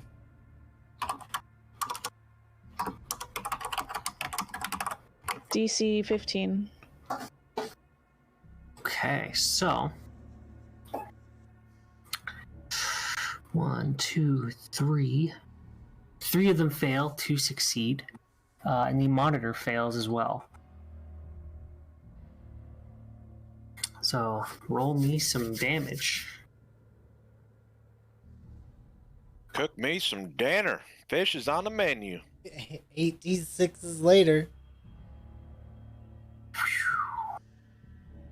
Okay.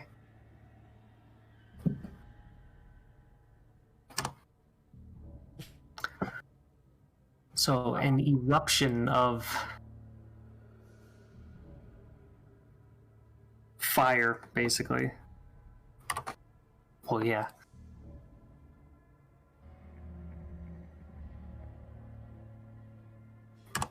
We're having some barbecue. This is a fish fry. Let's see, failed, succeeded, failed. Kind of like sizzles some of the water and like makes a little steam cloud. Oh, yeah. Oof. Failed, failed. Whoop, didn't mean to move that there.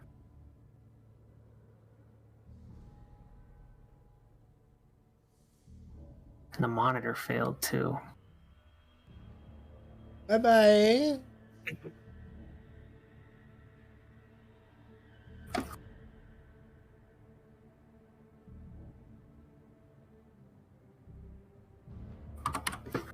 Had to do math. Okay. Wow, that was unpleasant. The tides of this combat have shifted greatly. Are you doing anything else this turn? I'm just gonna move back one. All right. Move next to Globagool, and he's like, hello. And you can see like a skeleton just kind of floating around in there. He's dead, so we can remove him from the tracker. Globagool is just going to hang out. Who are you? All right, you're right there. I don't think you still have your net, so he's going to try and knock you unconscious with his spear, Kurizara.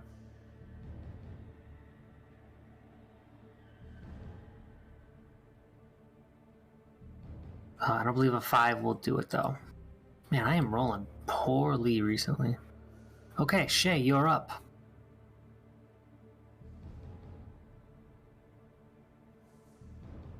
What do you Flank do? this one and backstab. All right.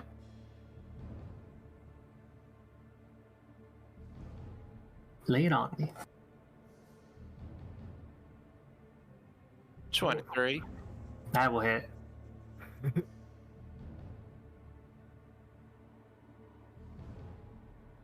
$15 damage. All right. You say that now, Mike, but then we're gonna get to the fight with Demon Gorgon, and you're gonna be rolling like nat 20. Yeah, I say that. Yeah. Who knows, man? We'll get there eventually. Are you doing anything else in your turn, Shay? If he's still alive, I'll use my... Sorry, I'll use my bonus action to hit him with my other blade. All right. Sounds good.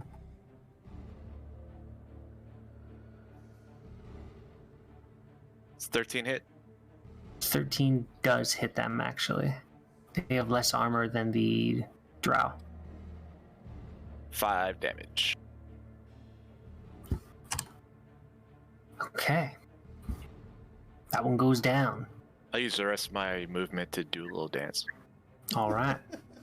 Kurzara, you are up.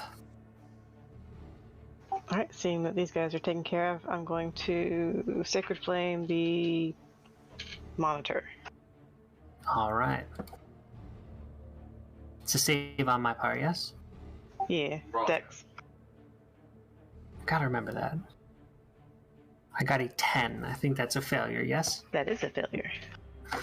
All right. What's the damage?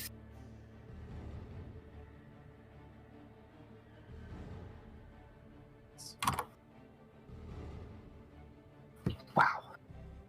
That was unexpected. That hurt. Are you guys doing anything else? Are you doing anything else on this turn? Zara? No. All right.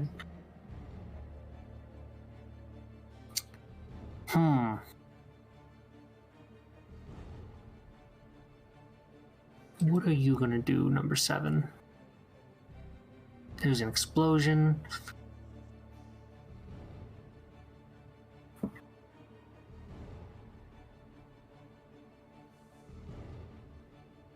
Let me make a test for him.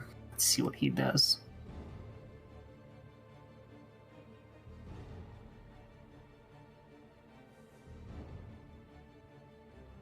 All right. He's actually going to disengage from you, Ty, and he's going to dive into the water and kind of swim away. Just kind of get caught up in the current and let himself be taken away, much to the shouts of the monitor. Charybdis. All right. You are up.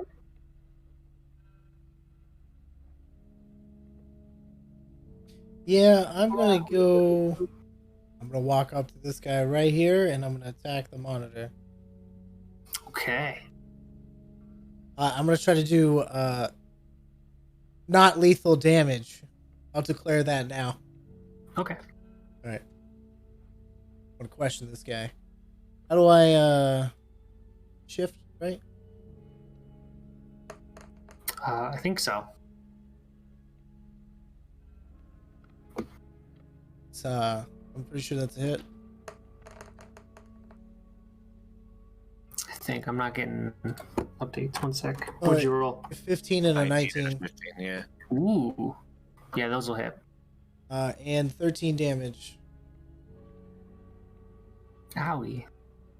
Not lethal. 13. Math.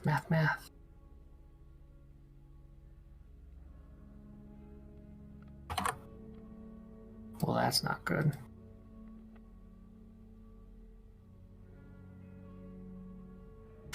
Okay, he's still standing.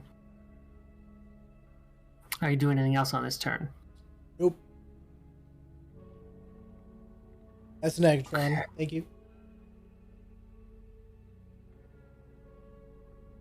All right. This is not looking good for me.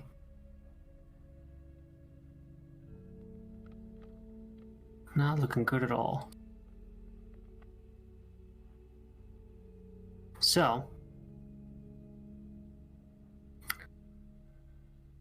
he's going to disengage from you and dive into the water. Bastard fish. You son of a bitch! Should have smited him. And he's going to go down as deep as he can. Just kind of try and get away from you.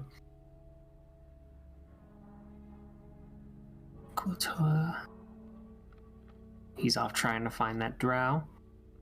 That one's dead.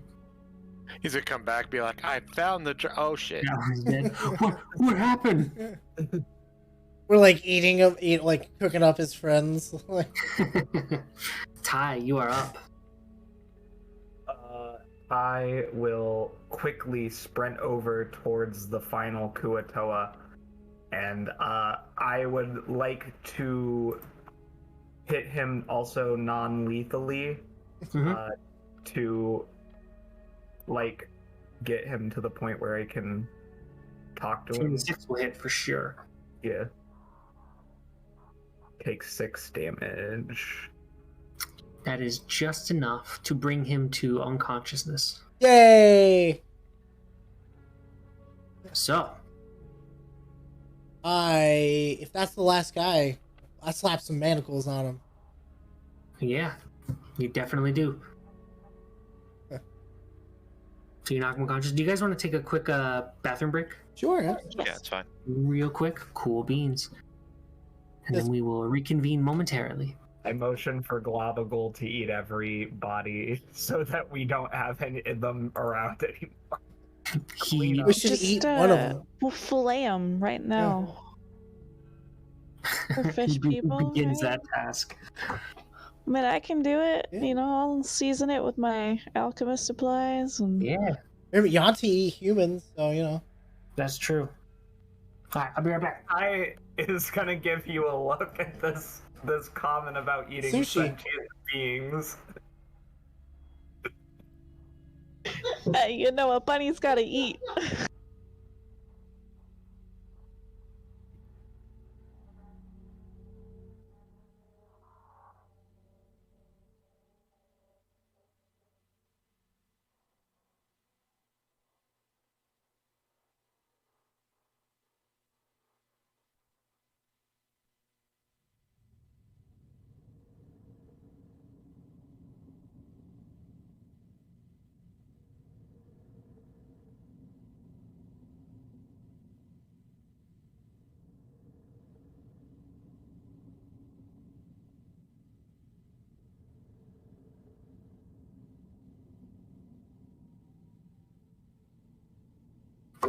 I'm back. I don't know if anyone else is here, though. It might just be me. Globagul, what are you doing? Just chomping around on some bodies. It's weird, man. But, you know, whatever.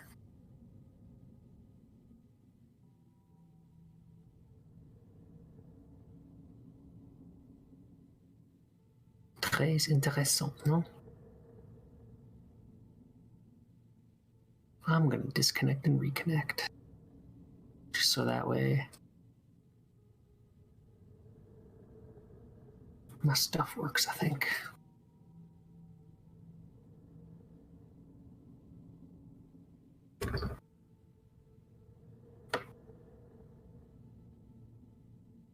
There we are. Yes, indubitably.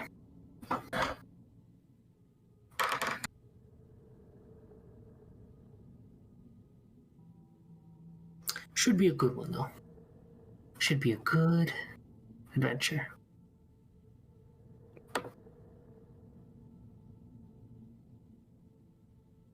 It already is a good adventure. Are we talking about this one or a different thing? Oh, no, I was talking to myself. But yeah, man. I hope you guys are having a good time. I wasn't sure if you guys would survive this encounter, but... Well, survive. They were trying to knock you unconscious. As you could tell by the nets and trying not to kill you. You severely underestimated my Ty's inhuman strength. I think it's also the necklace of fireballs is such a powerful item that they give the players. But it has like limited uses, you know? But I think you guys have been using them in some really good spots. Well, that credit's due to Lavender, like Oh, I yeah. said. He's gotten over the initial dropping him 1,500 feet. Yeah. Whew. Yeah, as I said, I think we'll hit Slublodop, if not tonight. We'll definitely hit Slublodop tonight. For sure. Sorry, It's what all- kind of armor are these drow wearing? Are they wearing studded leather by any chance? Because I wanted to upgrade.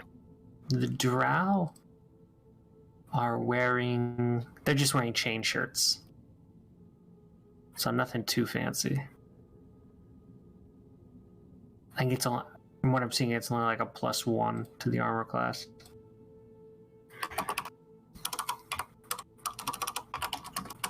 Wow, I can't type today.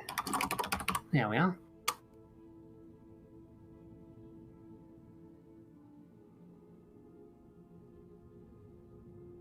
Yeah, I don't think a chain shirt is very It's good. not very rogue friendly. No. Not at all.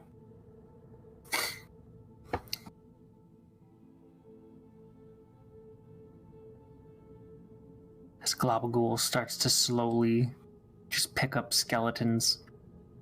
Well, let us check them out first there, buddy. They seem to have scimitars and crossbows. Although I'm sure Lavender will like the drow poison.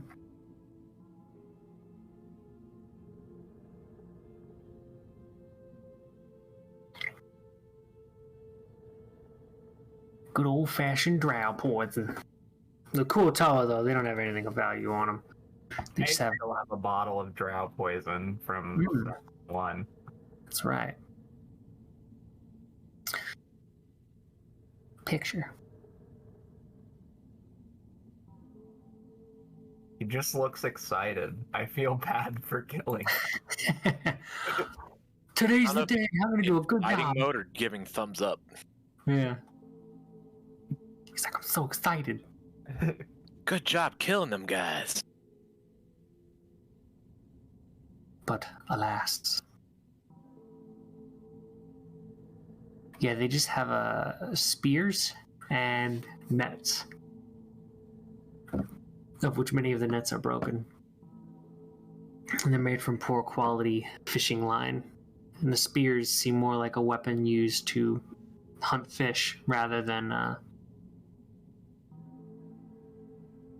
yeah. When does the Kuatoa wake up?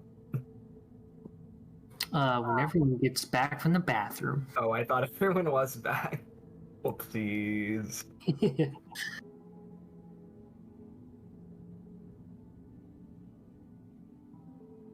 Oof.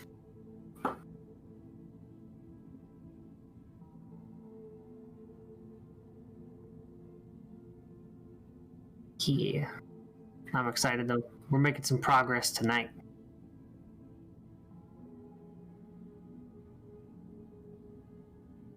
Cat's on my desk. Very nice.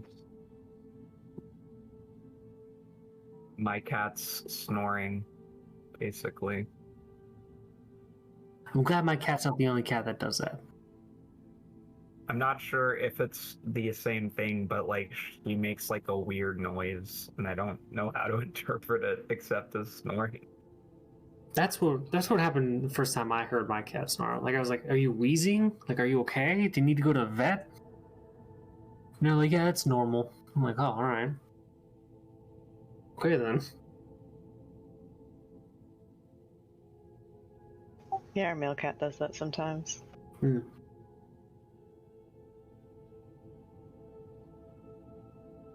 But yeah, who all is back from the break? I am. So we got Shay, Ty. I think Zara's back. Yeah. Just waiting on Lavender and Charybdis. How you guys enjoying tonight so far? So far so good. A lot of combat these past couple of Ain't nothing wrong sessions. with that. But yeah. We did have some We're really about cool... to get to fish person political intrigue, and I'm ready. I'm so ready. I think so. We had some really cool roleplay earlier with Charybdis and his amulet of Helm and going the path of the Oathbreaker, which I think is really cool. That's a subclass I've never seen played. It's always one that gets like brought up, but I've never seen anyone actually play it. So I'm excited to see where he goes with it. It's kind of the anti-paladin when you think about it.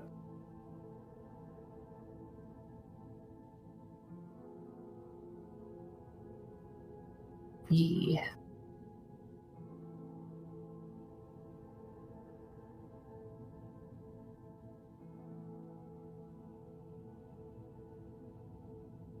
Hey, sorry, I'm back. It's all good. Is Charybdis back? Not yet. He's cooking himself some. He's going back to his seat right now. Oh, okay. He's just baking a cake. It's nothing. Gotta have cake sometimes. Ramen. I can actually go for some ramen right now. Sorry. It's all good. Does anybody have a really big spoon? I do, actually.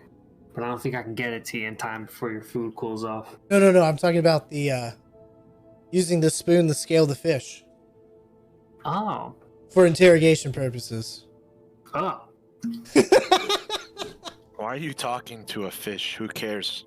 But Don't you yes. know about having like live sushi, or the live Jesus. fish? Chaotic neutral, baby. I'm not chaotic evil anymore. I'm not trying to eat him while he's still alive watching. But yeah, the Kuotoa does slowly stir awake. He's like, oh. I grips him his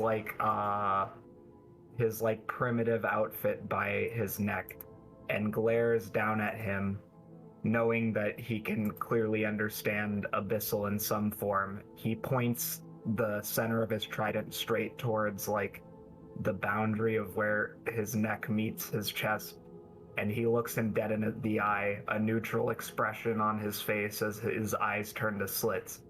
He mutters in the guttural tongue of demons, "Why did you attack us?" Make me an intimidation roll. To do skills. No. He seems very he seems afraid of you. And you don't see a lot of recognition in his eyes from what you said. It doesn't seem like he understands you. He understands the trident to his throat, though.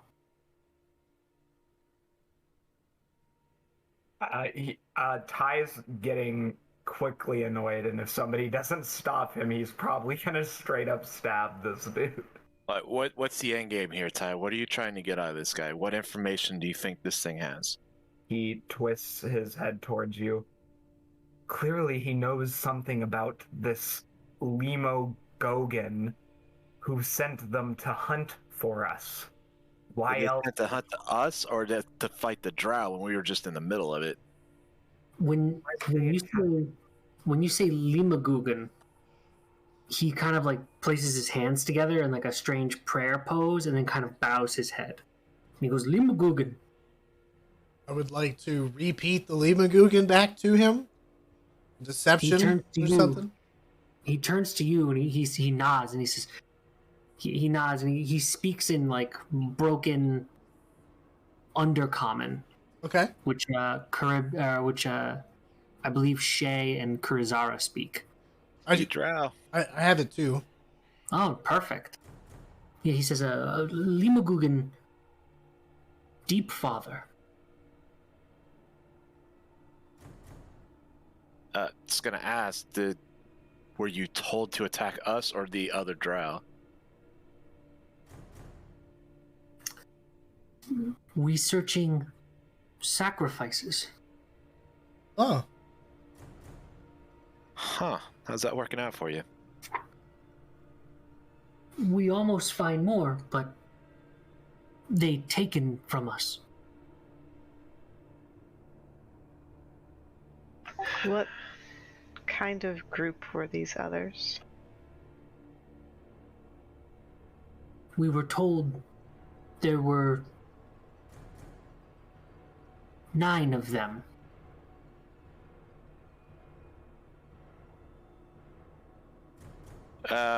Would our old party consist of 9 people, just out of curiosity? Not including Yak Yak and Spiderbait, the other group of escapees consisted of 10. It's pretty close. But we lose them to the Sea Mother's worshippers.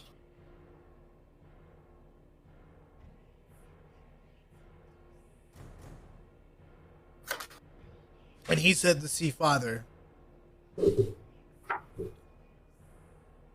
Seems like there's a feud in town.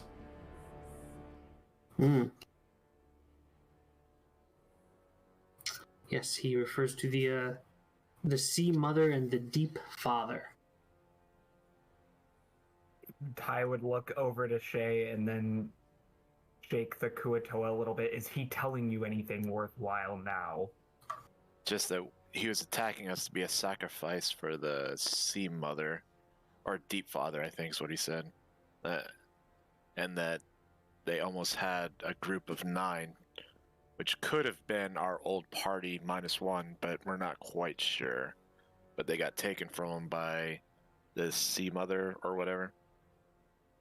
At the possibility of it being the old party, Ty essentially wraps his hands around the Kuatoa's throat and glares into his fish-like eyes, and he says to Shay, "Tell him to tell us exactly where this other group is before I choke him until his eyes pop out." I'll ask him. Where do you know where the other group was when you lost them? And my friend doesn't really want to take too much time answering.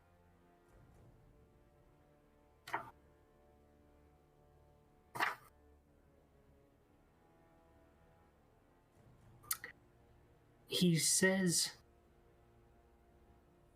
Pluplopine in between gurgles. Now you're just making up fucking words. Where is that? Pluplotine, Archpriest of Sea Mother, Slublodop.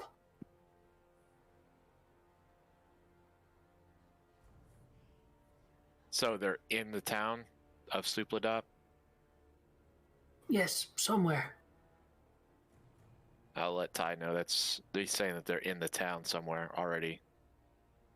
How could we get into the town without being attacked? The attack is here. The town is where we're heading anyway. This is the same place. Oh, okay. Well, maybe they'll think we're like, I don't know, travelers or some shit. I just hope we don't try to get kidnapped right on the spot. Pluplopine looking for you. Looking for who? Who are you talking? All of us? Just one of us? What are you talking about? For you. The other sacrifices. Us in particular, or us in general? You in particular. Well, hell.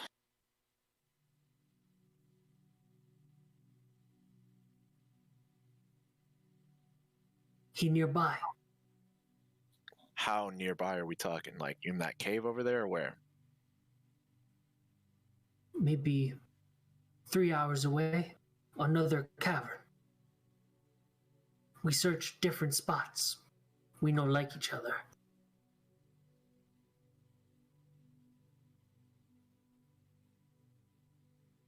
Is he referring to where the other group was taken, or who sent him? He's referring to a Pluplopine. Very strange name. From what you can gather, sort of this Kuotoa's group who worship the Deep Father and Ploop's group who worship the Sea Mother don't get along, and it looks like they were out searching for you in separate parties. So if he leads us there, we may find the group that was taken by the Sea Mother's followers. Possibly.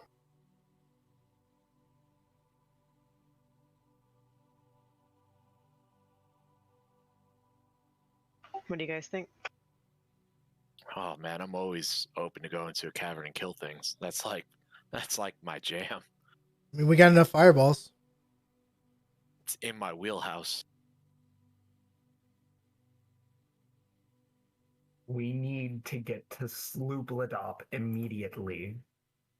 why would we take out this other search party versus reuniting with our friends? Oh, you didn't understand him. He's saying that they could be in that other place. He's not sure. The other party was going after them as well. Do we need him anymore? I think we might need him to lead us to this cavern. Ty nods, and then he, in almost a ambivalent fashion, kicks the Kuatoa aside like about 10 feet and then walks away from him. And clearly just very pissed off. Zara's going to go up to the Kuatoa and just take on the drow female authority figure and let him know he's going to lead us to this cavern, and if he tries anything, he will die, and it will not be quick.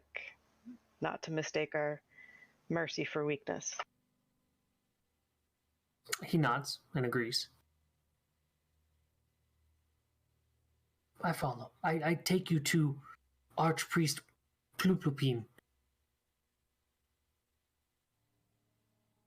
I'll fasten like chain on the manacles or a rope to his manacles. You know, we didn't need another goddamn pet. You know what we got? Another goddamn pet. I'm gonna be the one that ends up picking up after this stupid thing. So, you have a direction. He does kind of point you towards the other side of the river here. But the question now is, how are you going to cross this? Well, Ty is gonna get sick of waiting, and I know that this would be stupid to do IRL, but he's gonna throw his shirt, and do I need to roll to throw my armor onto the other side? It's about 25 feet.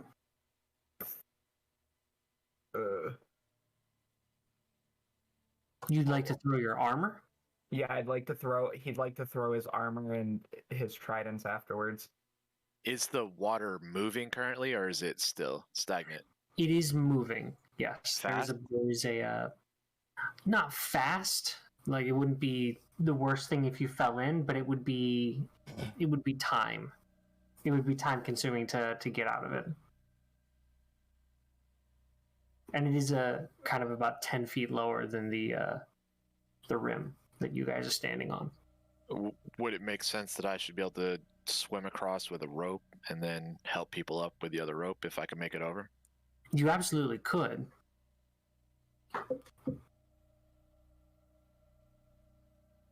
What's the acrobatics for, Ty? I guess he's gonna die.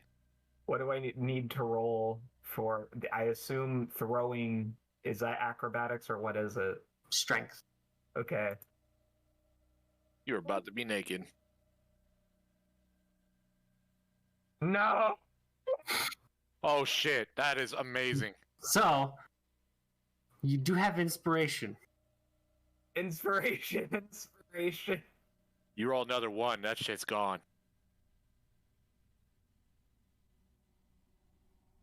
You can spend your inspiration and roll that at advantage, so you could roll one more time and try to get higher. It's not a hard check, but okay. So you do hurl your belongings to the other side of the river. Yeah, so Ty is basically nude except for his underwear, and then he is going to dive into the river. Okay. Athletics time. Yes. Shay, did you also want to go in after you saw Ty dive in there? Oh, I am not following that. That dude can go across. All right. So with a 24, Ty, you do manage to make it across.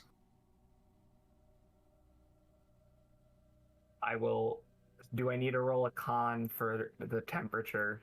No, it's not frigid. Okay. You are okay. It is cold.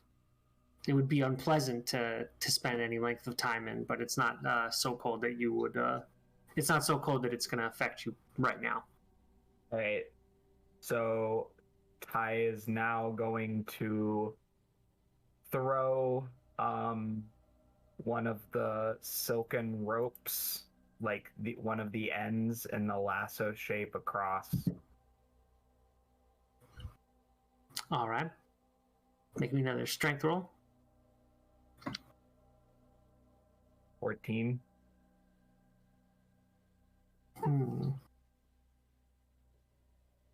All right. You guys do see the end of the rope kind of hurled to the other side back at you. Charybdis, you could probably grab it. Yeah, I'll grab it and try to secure it somewhere. All right.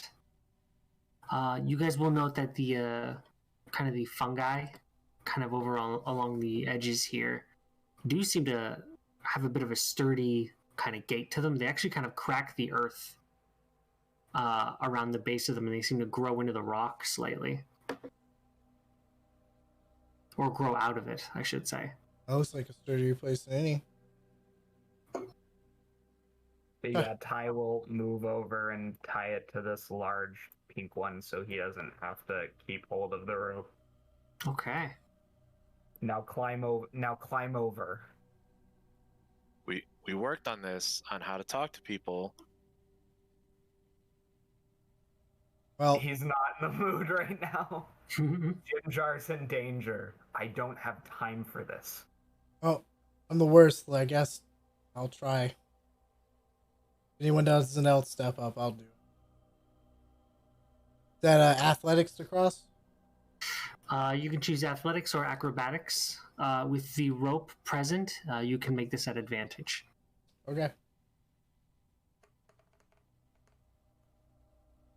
Advantage. Oh, easily, deftly, Charybdis makes his way to the other side. Whee. Boy, it looks safe. My weight can handle Go this. for You it. guys will be I'll fine. go last. So, Lavender, you manage to get in. You make it about halfway before you slip from the rope. Did you roll with advantage, or you get two Oh. rolls? Oh, you roll with advantage. Yeah, you only got one roll. Okay. Yeah. Holy shit! So that does manage to happen. As I start to slip, I bunny hop her across the rest of the way. It's okay if I fall in the water. You do fall in the water, I'm afraid. You let me can drop still you swim there, your Steve. way to the shore, Okay. but it's going to require a athletics check to climb the side of the wall. Yeah. Oh, easily. I like how Louder. Come on, you didn't need to swim.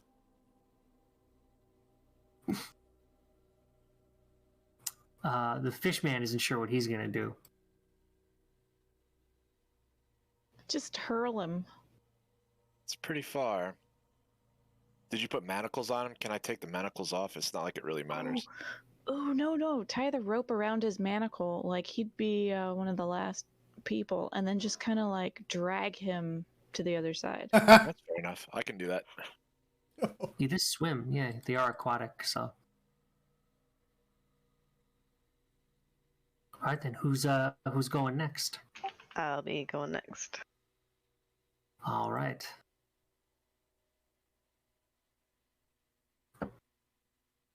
Okay, 17. You definitely acrobatics your way across. Nice. All right, I'm going to untie the other side of this rope, tie it to the manacles, and then I'm going to swim across. All right. Make me an athletics roll to swim across.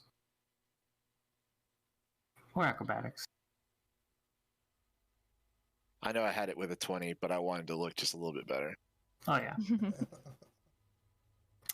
All right, you begin to pull him across, and Glabagool just kind of starts to swim his way across slowly. And you pull the fishman across. I'm helping. I'm helping you guys. I don't know why I went like weird South Park there for a little bit, but yes. So he begins to the Kuotoa begins to kind of motion towards the the tunnel. He says, in broken undercommon, this way. Talio. And he leads you guys further in. You walk for several hours before you hear the sounds of running water again. And yeah, do you guys choose to approach stealthily or announce your presence? The Kuotoa does say they should be up ahead. This is not his people, right? These are his enemies, is that right? Yes, this would be the other faction of Kuotoa. The sea so I can scout ahead. I can, even with my new psi abilities, I can actually mind link with a couple of you so I can talk to you telepathically and then just kind of scout the place out if you guys want me to. That sounds pretty cool to me. Yeah. Alright, I will use...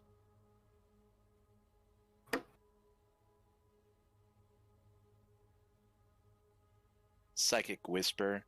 As an action, choose up to 2 creatures you can see.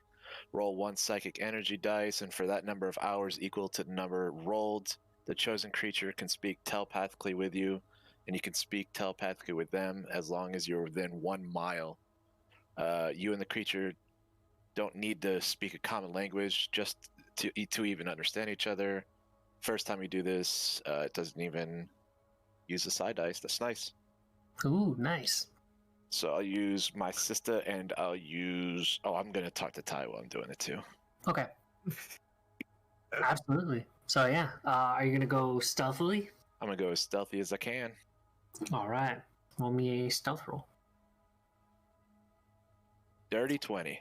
Okay. Shay makes his way further into the cavern. You can see what looks to be kind of like a pool that is sort of formed in a... kind of like a large divot in the ground, and the river kind of a river kind of flows into it and then flows back out again. It's almost kind of like it's forming a little lake, and you can actually see several Kuotoa standing around. It looks to be another hunting party, kind of like what you saw before, with about 8 Kuotoa, a monitor, and you can see one that actually looks familiar to you. You think it might actually be Shushar that's standing there. And they seem to be having a conversation in their fishy language, and they don't seem to notice you. I'm going to relay all of that stuff you just said in conversation to Carrie and to Ty. All right. Can we communicate back, or is it just one way? We can just talk like normal, but we're talking in our minds. I would say if it's Shushar, we should approach. He will know where the rest of our party is. Unless he was a betrayer the whole time, and then we're going to be walking into a trap. If he was a betrayer, then we should smite him with Vlaakith and Tiamat's wrath. How many Kuotoa does he see? 10. 8 regulars, Shushar, and then what looks to be some sort of archpriestess. If you guys want to approach, I'll stay hidden. If things go, sideways, you'll have at least a little bit of an advantage. Sounds good to me. I'll approach first. Okay. Please. Time goes further into the tavern. Ty the diplomat. Yeah, Ty, you approach and you kind of... Do you announce yourself, or do you just kind of walk up? I'll announce myself. I will wave to Shushar the Awakened, and I will be like, "Greetings. Vlaakith's blessing upon you." He kind of smiles when he sees you, at least as what you can understand to be some sort of smile. And he sort of waves at you, and then he tries to speak in very broken common. I'm glad you're okay. We were worried. He smiles brightly, almost uncharacteristically so, and he walks up, and if allowed, he'll hug the Kuotoa. He allows it. He's sticky and gross, but he allows it. I'm glad to know that all of you are okay too. Well, Don't like people who are under my command to get hurt. not all of us, I'm afraid. We lost someone. It was Oh, Jim no. Jar. He died horribly. Oh, not Toad. Where Anything are the with rest Stu. of you? Where are the rest of you? We were worried you died in the webway. I motions for everyone to come out now. I am not coming around. I'm staying hidden. The other Kuotoa kind of gather around. They don't seem to be threatening or going for their weapons in any manner. I bring the one on the chain with me. The manacles. I step out. I kind of step out. It's good to see you all. We all survived. Luckily. We also found a new member, but who perished? Well, when you left, the first night you were gone, we all woke up and we found Ront had been slain in his sleep.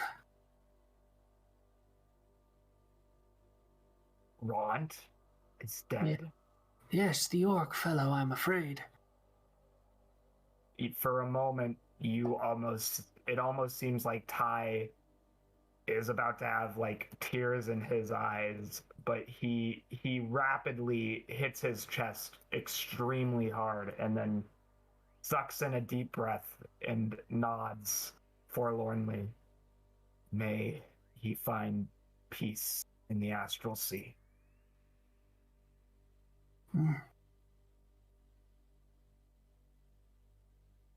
Everyone else is okay, though. They're in Slublodop. We have them back in our Pluplopin's domicile. And he's, oh, forgive me. And he gestures towards the archpriest next to him. And he says, this is the archpriest of the Sea Mother, Pluplopin. I will bow. Blackest blessings upon you. He says something in Broken Common to you, not Broken Common, in Undercommon, which Shay and Kurizara would understand as he says, may the random trinkets of the Sea Mother bless you.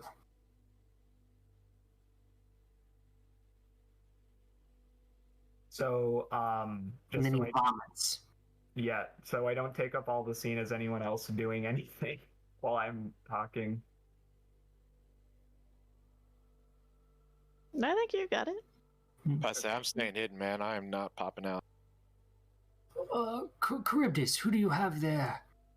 This was one of the ones from the other group that tried to capture us with some nets, and he survived. A worshipper of the Deep Father. Yeah, who is this Deep Father they speak of? What is that in our tongue? I'm not sure he exists in your tongue. They call him Limagugon. Can I do like a religion? Like, does that even? Yeah, sure. If anyone likes, they can roll religion on that. That sounds a lot like. ... Yeah. What is it? What does it sound a lot like? I rolled 21. You did.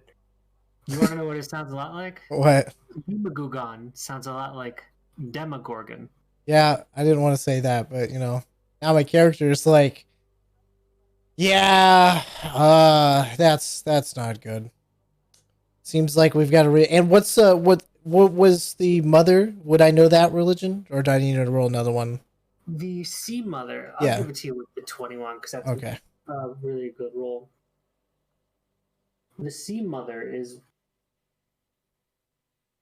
I'm not quite sure how you would know this, but with a 21, you probably read it in a book somewhere and it just kind of kicked over. Yeah, that's. You know. Her name is. Here we go. I'm sorry. Blubberpulpul. All right. Blubberpulpul is the great sea mother and is known as the scavenger goddess. Oh, okay. Meaning that discarded and recovered items are worthy offerings to her. The more personal, the better.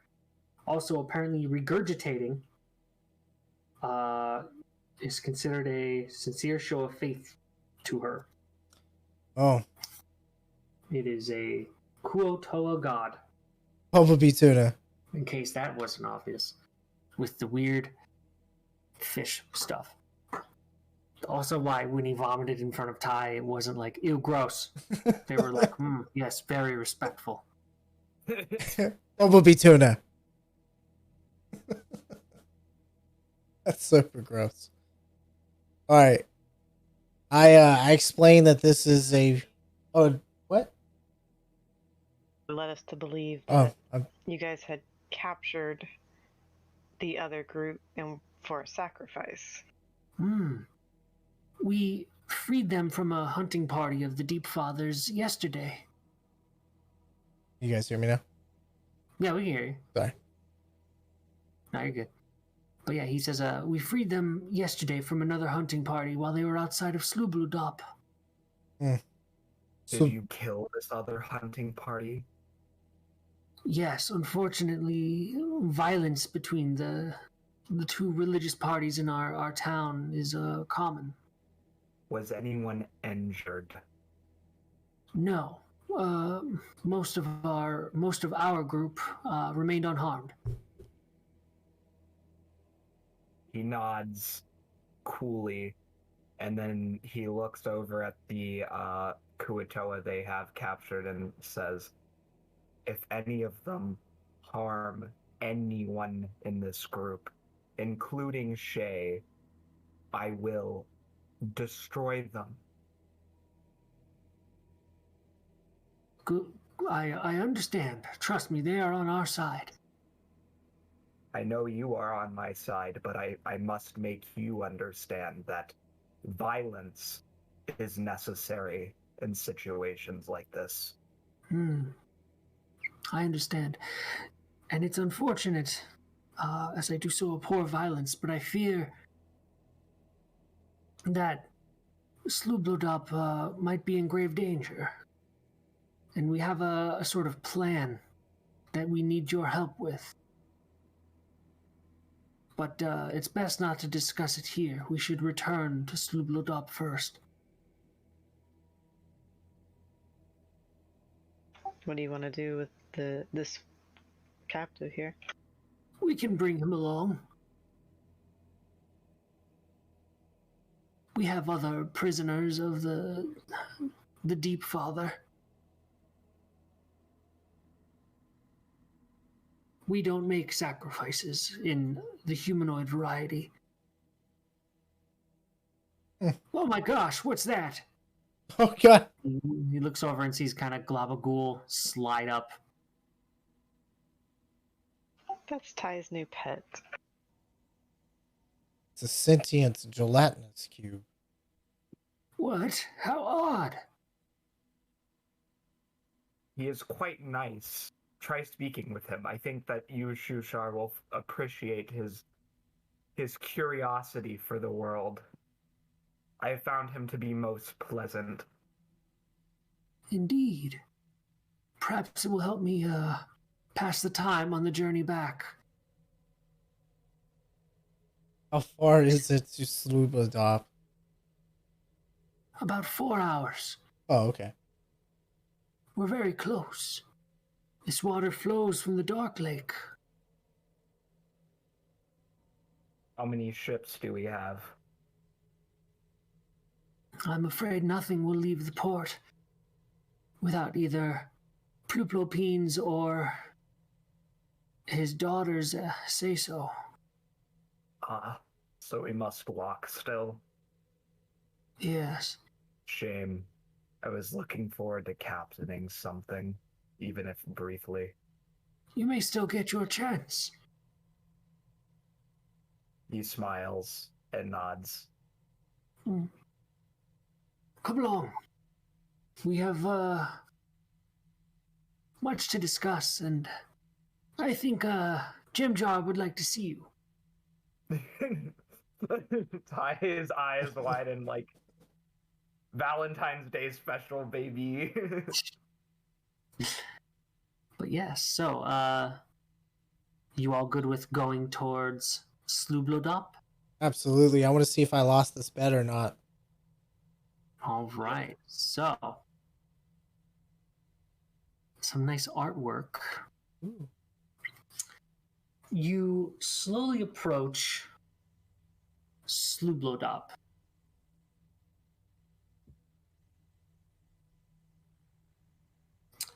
A town that seems to be kind of overrun with Kuotoa. It is along the edge of the Dark Lake. They seem to have ships, mostly keel boats, along a dock. Everything seems to be made up of the building material for the buildings seems to be half sand, half mud, half some sort of dirt. And there are rickety rope bridges kind of built in between them on the upper levels and things like that. You enter along through kind of a net fence that's how to words. You enter along through a net fence. The map in the book does not do it justice, I'm afraid. Kind of along the right side of Slublodop. The fence itself seems to be made out of similar netting that the Kuotoa attacked you with, although there are fish hooks and barbs and sharp objects woven into it to keep the town safe. Inside, you see a great multitude of Kuotoa, all just kind of walking around, going about their own business. Yes, do you guys do anything? Are tokens on the map? Because I'm not sure where we are. They're not, actually. There are some tokens by sort of the statue in the center there, but right now you guys don't really need to worry about that. I can just kind of throw... I thought I did. Oh, there it is. So just this map is very large. Yes, it is. It's about 10-foot squares. So don't worry about kind of tokens on this right now. This is just sort of for you guys to get the lay of the land a little bit. But eventually, Pluplupine takes you to kind of the center of town by that large statue where the rest of where there are some small tokens. You can see there are several Kuotoa worshipping at what appears to be a shrine.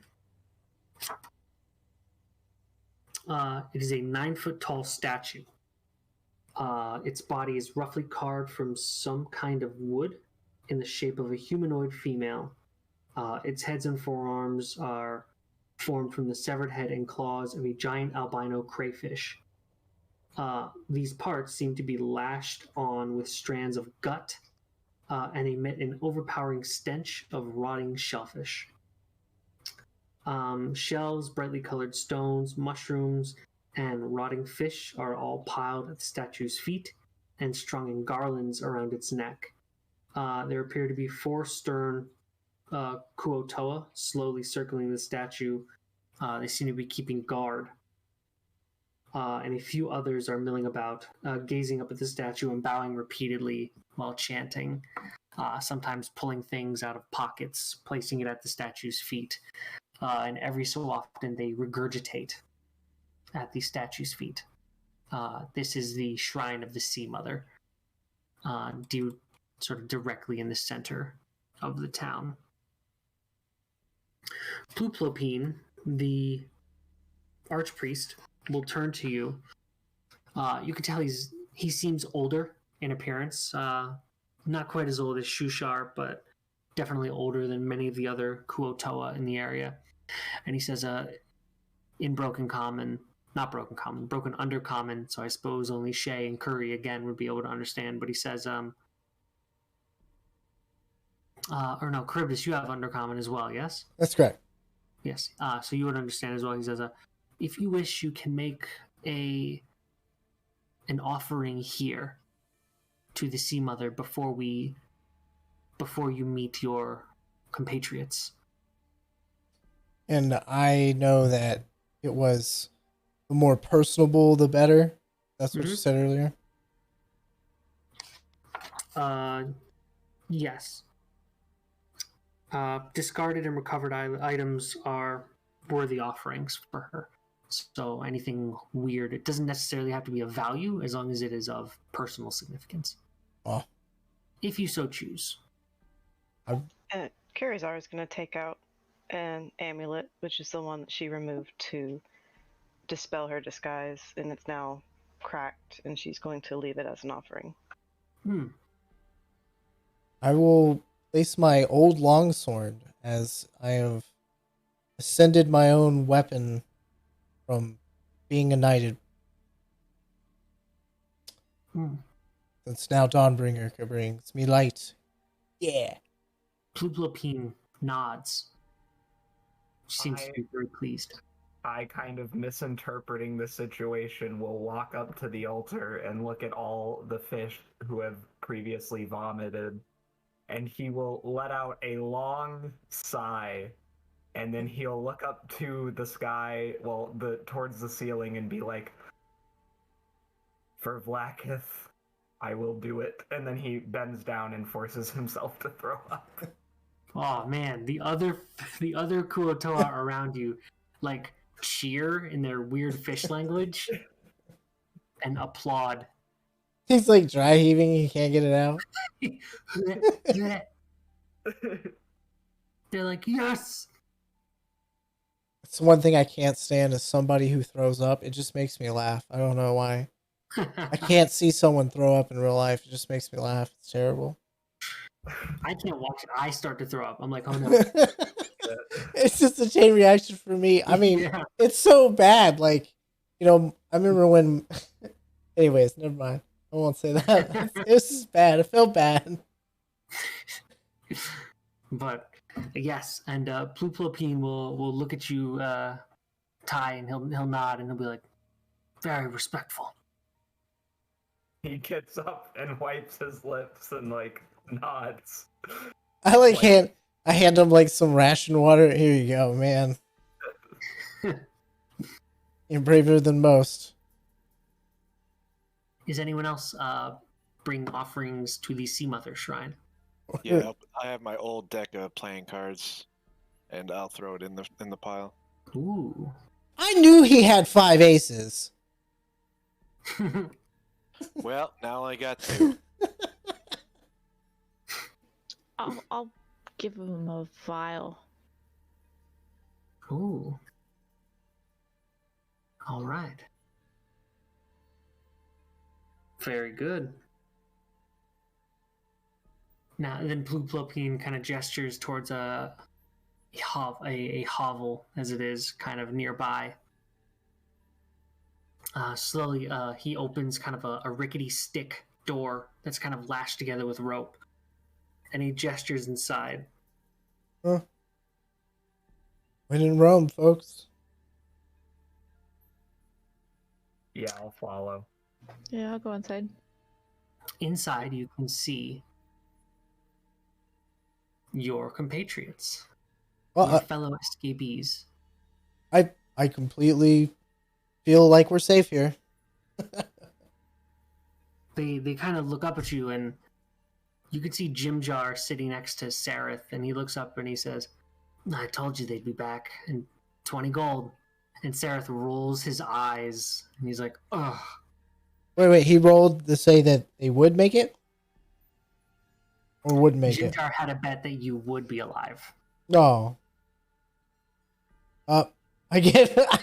So I guess technically you lose. Yeah, I give Ty 20 gold.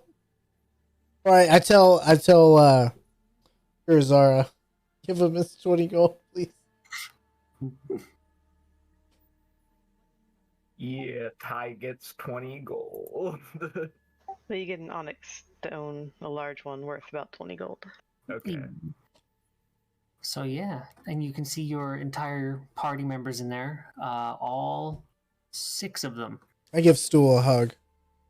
Stool walks over. He's like, yeah, and then he shivers and spores fly out, and you can all communicate telepathically again. Just snorted in. I missed you, buddy.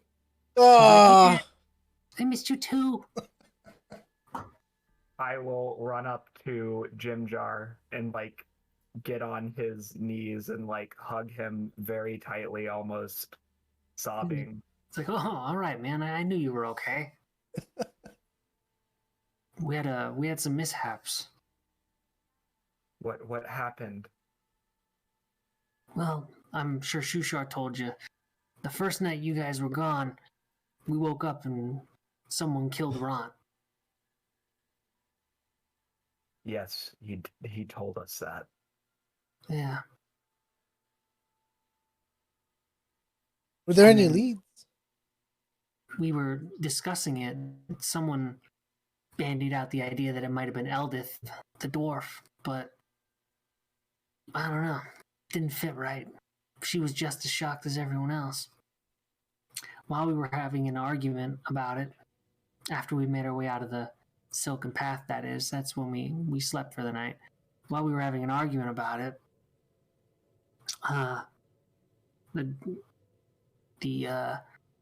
we heard the drow coming after us, and we all hid as best we could. Then we continued to make our way to Slublodop when we were ambushed by Kuotoa.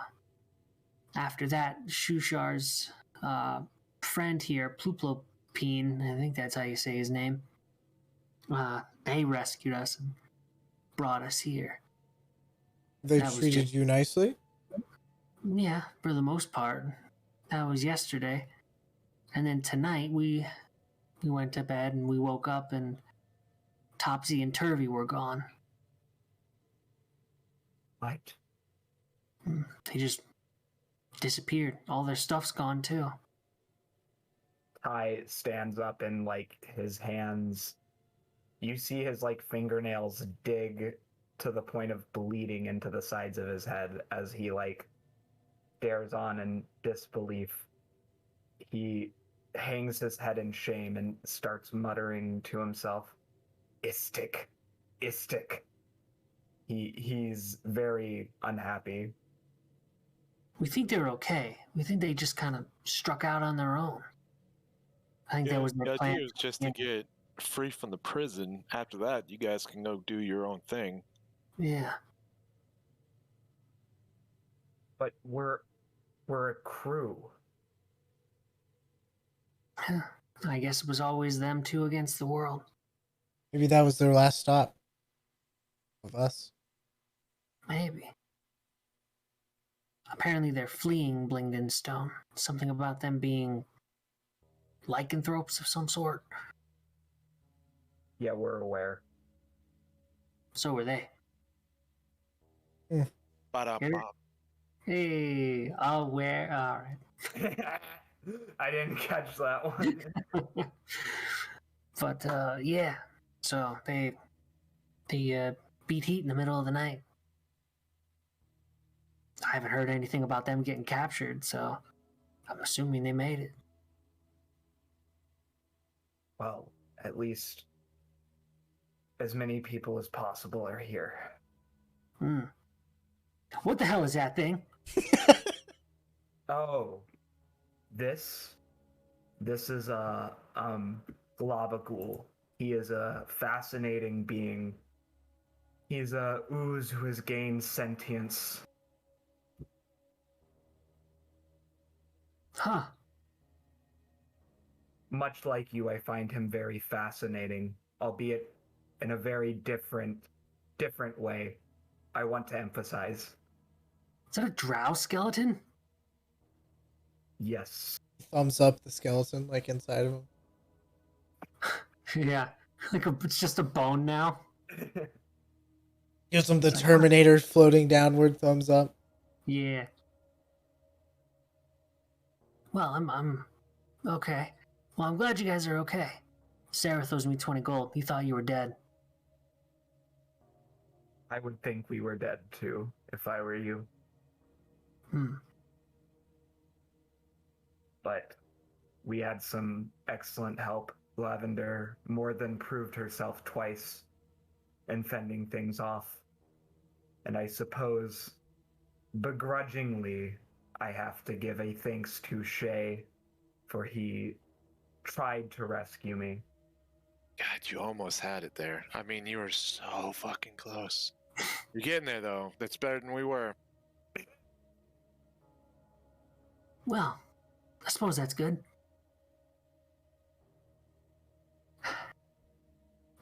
We've been talking to Pluplopine about getting a ship out of here, but well, there's an issue first. I suppose I'll let him explain it. And he kind of gestures over to him. And Pluplopine says, in the best undercommon that he can. So I suppose some folks would have to translate. He says, the Deep Father is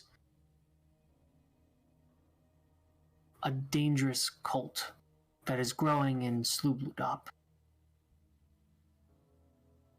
They sacrifice people at their altar, and I fear something is coming from it.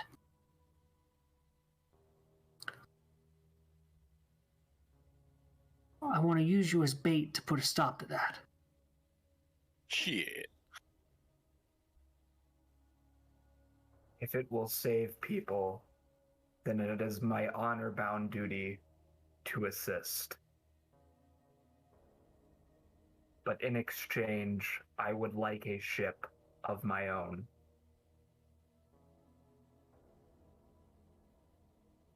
I suppose I could find you a keelboat. One large enough for... How many people are here right now? I'm trying to calculate it in my head. So, 10 survivors at the beginning, not including the PCs. Minus Ront and Topsy and Turvy, that's 7. Okay. And Adding Globagul, because he's like 2 people. Yeah. And I'm sure Shushar's gonna stay here. Yeah, Shushar's probably gonna wanna stay here. Yes.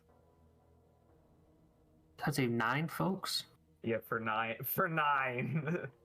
I mean, not including you 5, so it'd be 14. 14 people. I need a barge at minimum. He says, "Well, if this goes the way I think it will, I'm sure there might be a few Kuotoa boat owners that have kind of passed on after this. I suspect it will turn violent."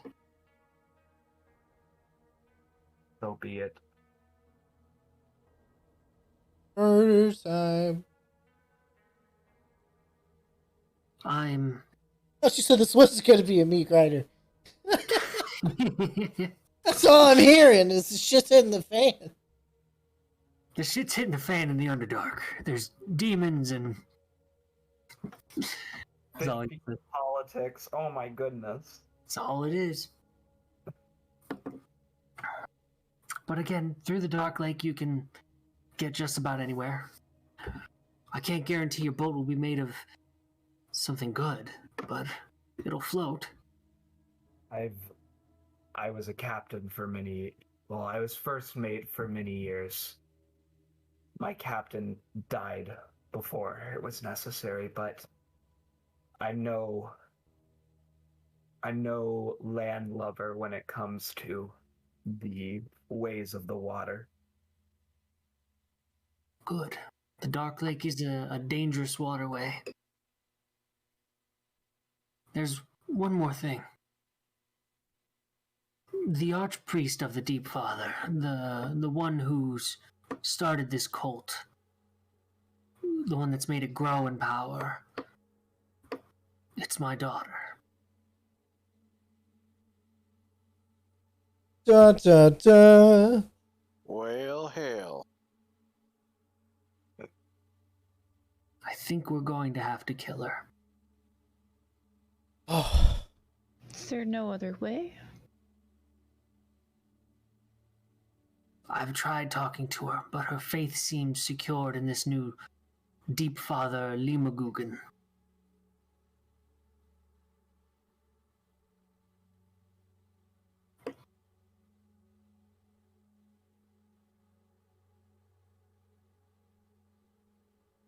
What's this plan that you propose?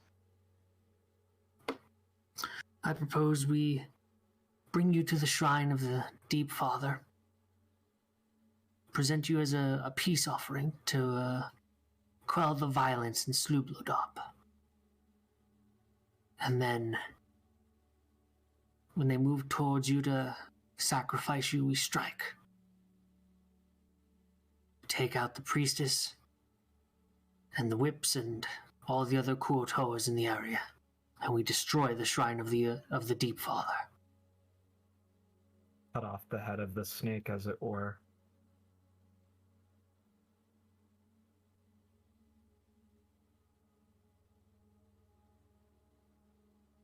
Well, the only problem that I see with this, number one, is we're assuming that you are honest with what you're saying, because it'd be very easy for you to say that we're just going to jump in at the end, and then you just don't, and we are used as a peace offering and a sacrifice for you.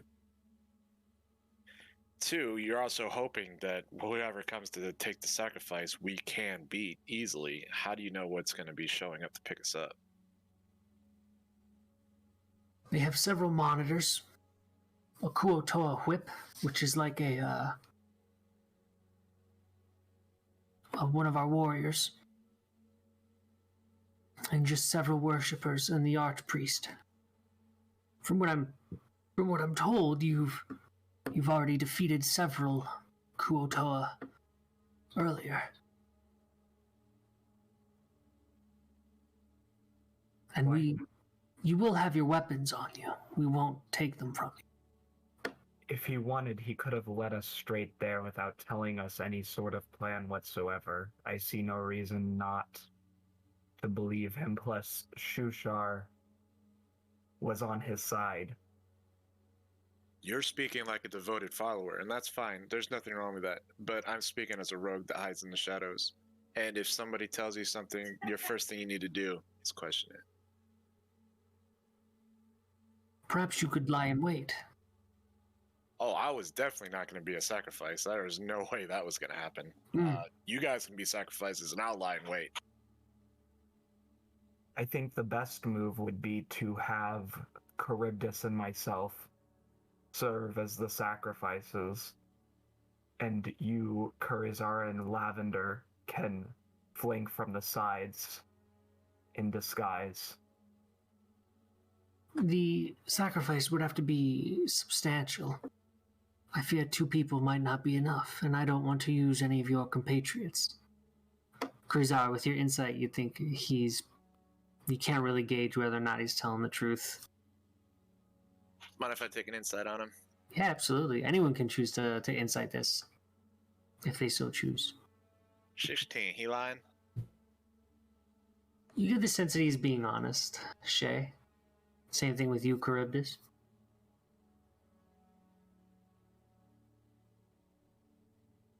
Do you think adding a drow female to the sacrifice would be enough? Absolutely. I don't like this, but if that's what she wants, Same with you, Ty. 100%. Believe Let us... Oh, go if ahead. there was another way, I would have it so, but she's turned away from the Sea Mother to this Deep Father.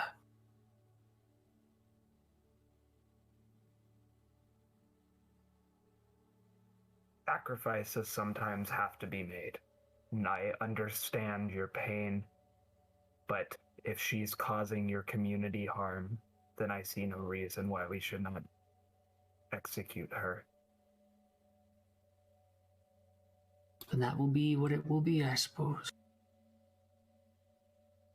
Just Then understand where we're going with this, right? We're gonna put ourselves in imminent danger so that we can get a boat. You know, I'm just the practicality of me is telling you we could just get a damn boat. Like we don't need to do this crazy grandstanding shit to do that. But I'm fine if you guys want to do that. Just you know, putting all the cards on the table there. you may not have the heart of the warrior, but I was born to battle. I was raised in a creche.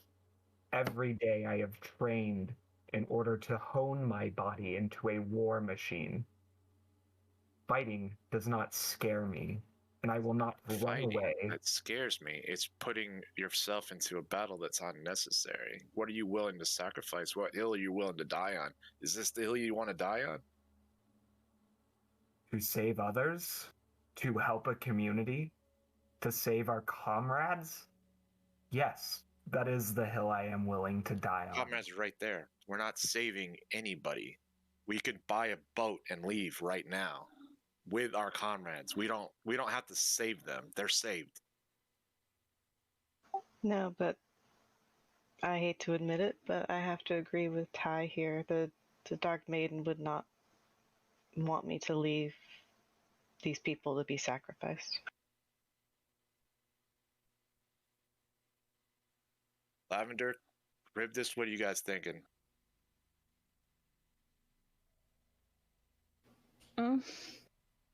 I do agree about getting a boat, but there's no guarantee that they would just give us one. I think we might be the only saver these people actually have a chance with.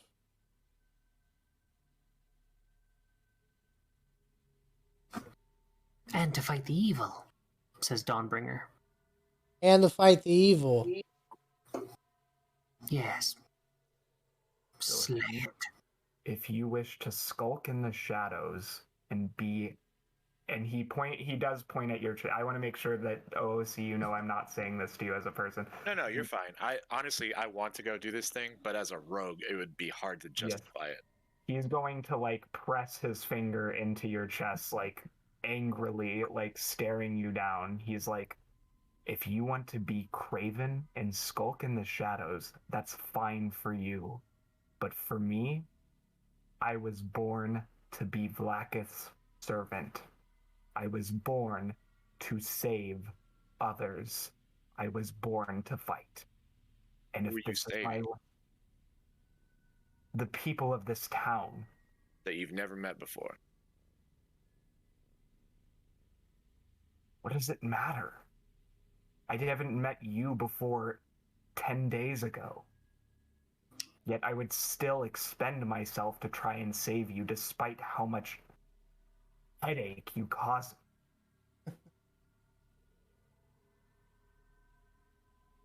Alright, I won't go against you guys. But if this goes south, you know who's trying to tell you to talk out of it.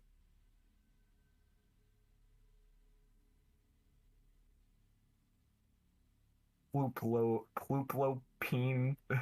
Yep, that's it. I had to read it like 3 times. Can you direct us to where we need to go? Absolutely. We can do it tomorrow. You can get some rest. Are there any shops or anything around here that would sell any kind of armor or anything, even magical items? I know it's a long shot, but just out of curiosity. I'm afraid not here in Slublu Dop. Do they have any sort of goggles? For swimming? It doesn't really matter because I'm gonna tinker the heck out of it. I suppose. He'll actually like fumble through a drawer and then hand you like a pair. Yes. I'm gonna spend my night turning them into night vision goggles. Mm. Yeah. And I think we can call it there for tonight. 26 going dark. Yeah.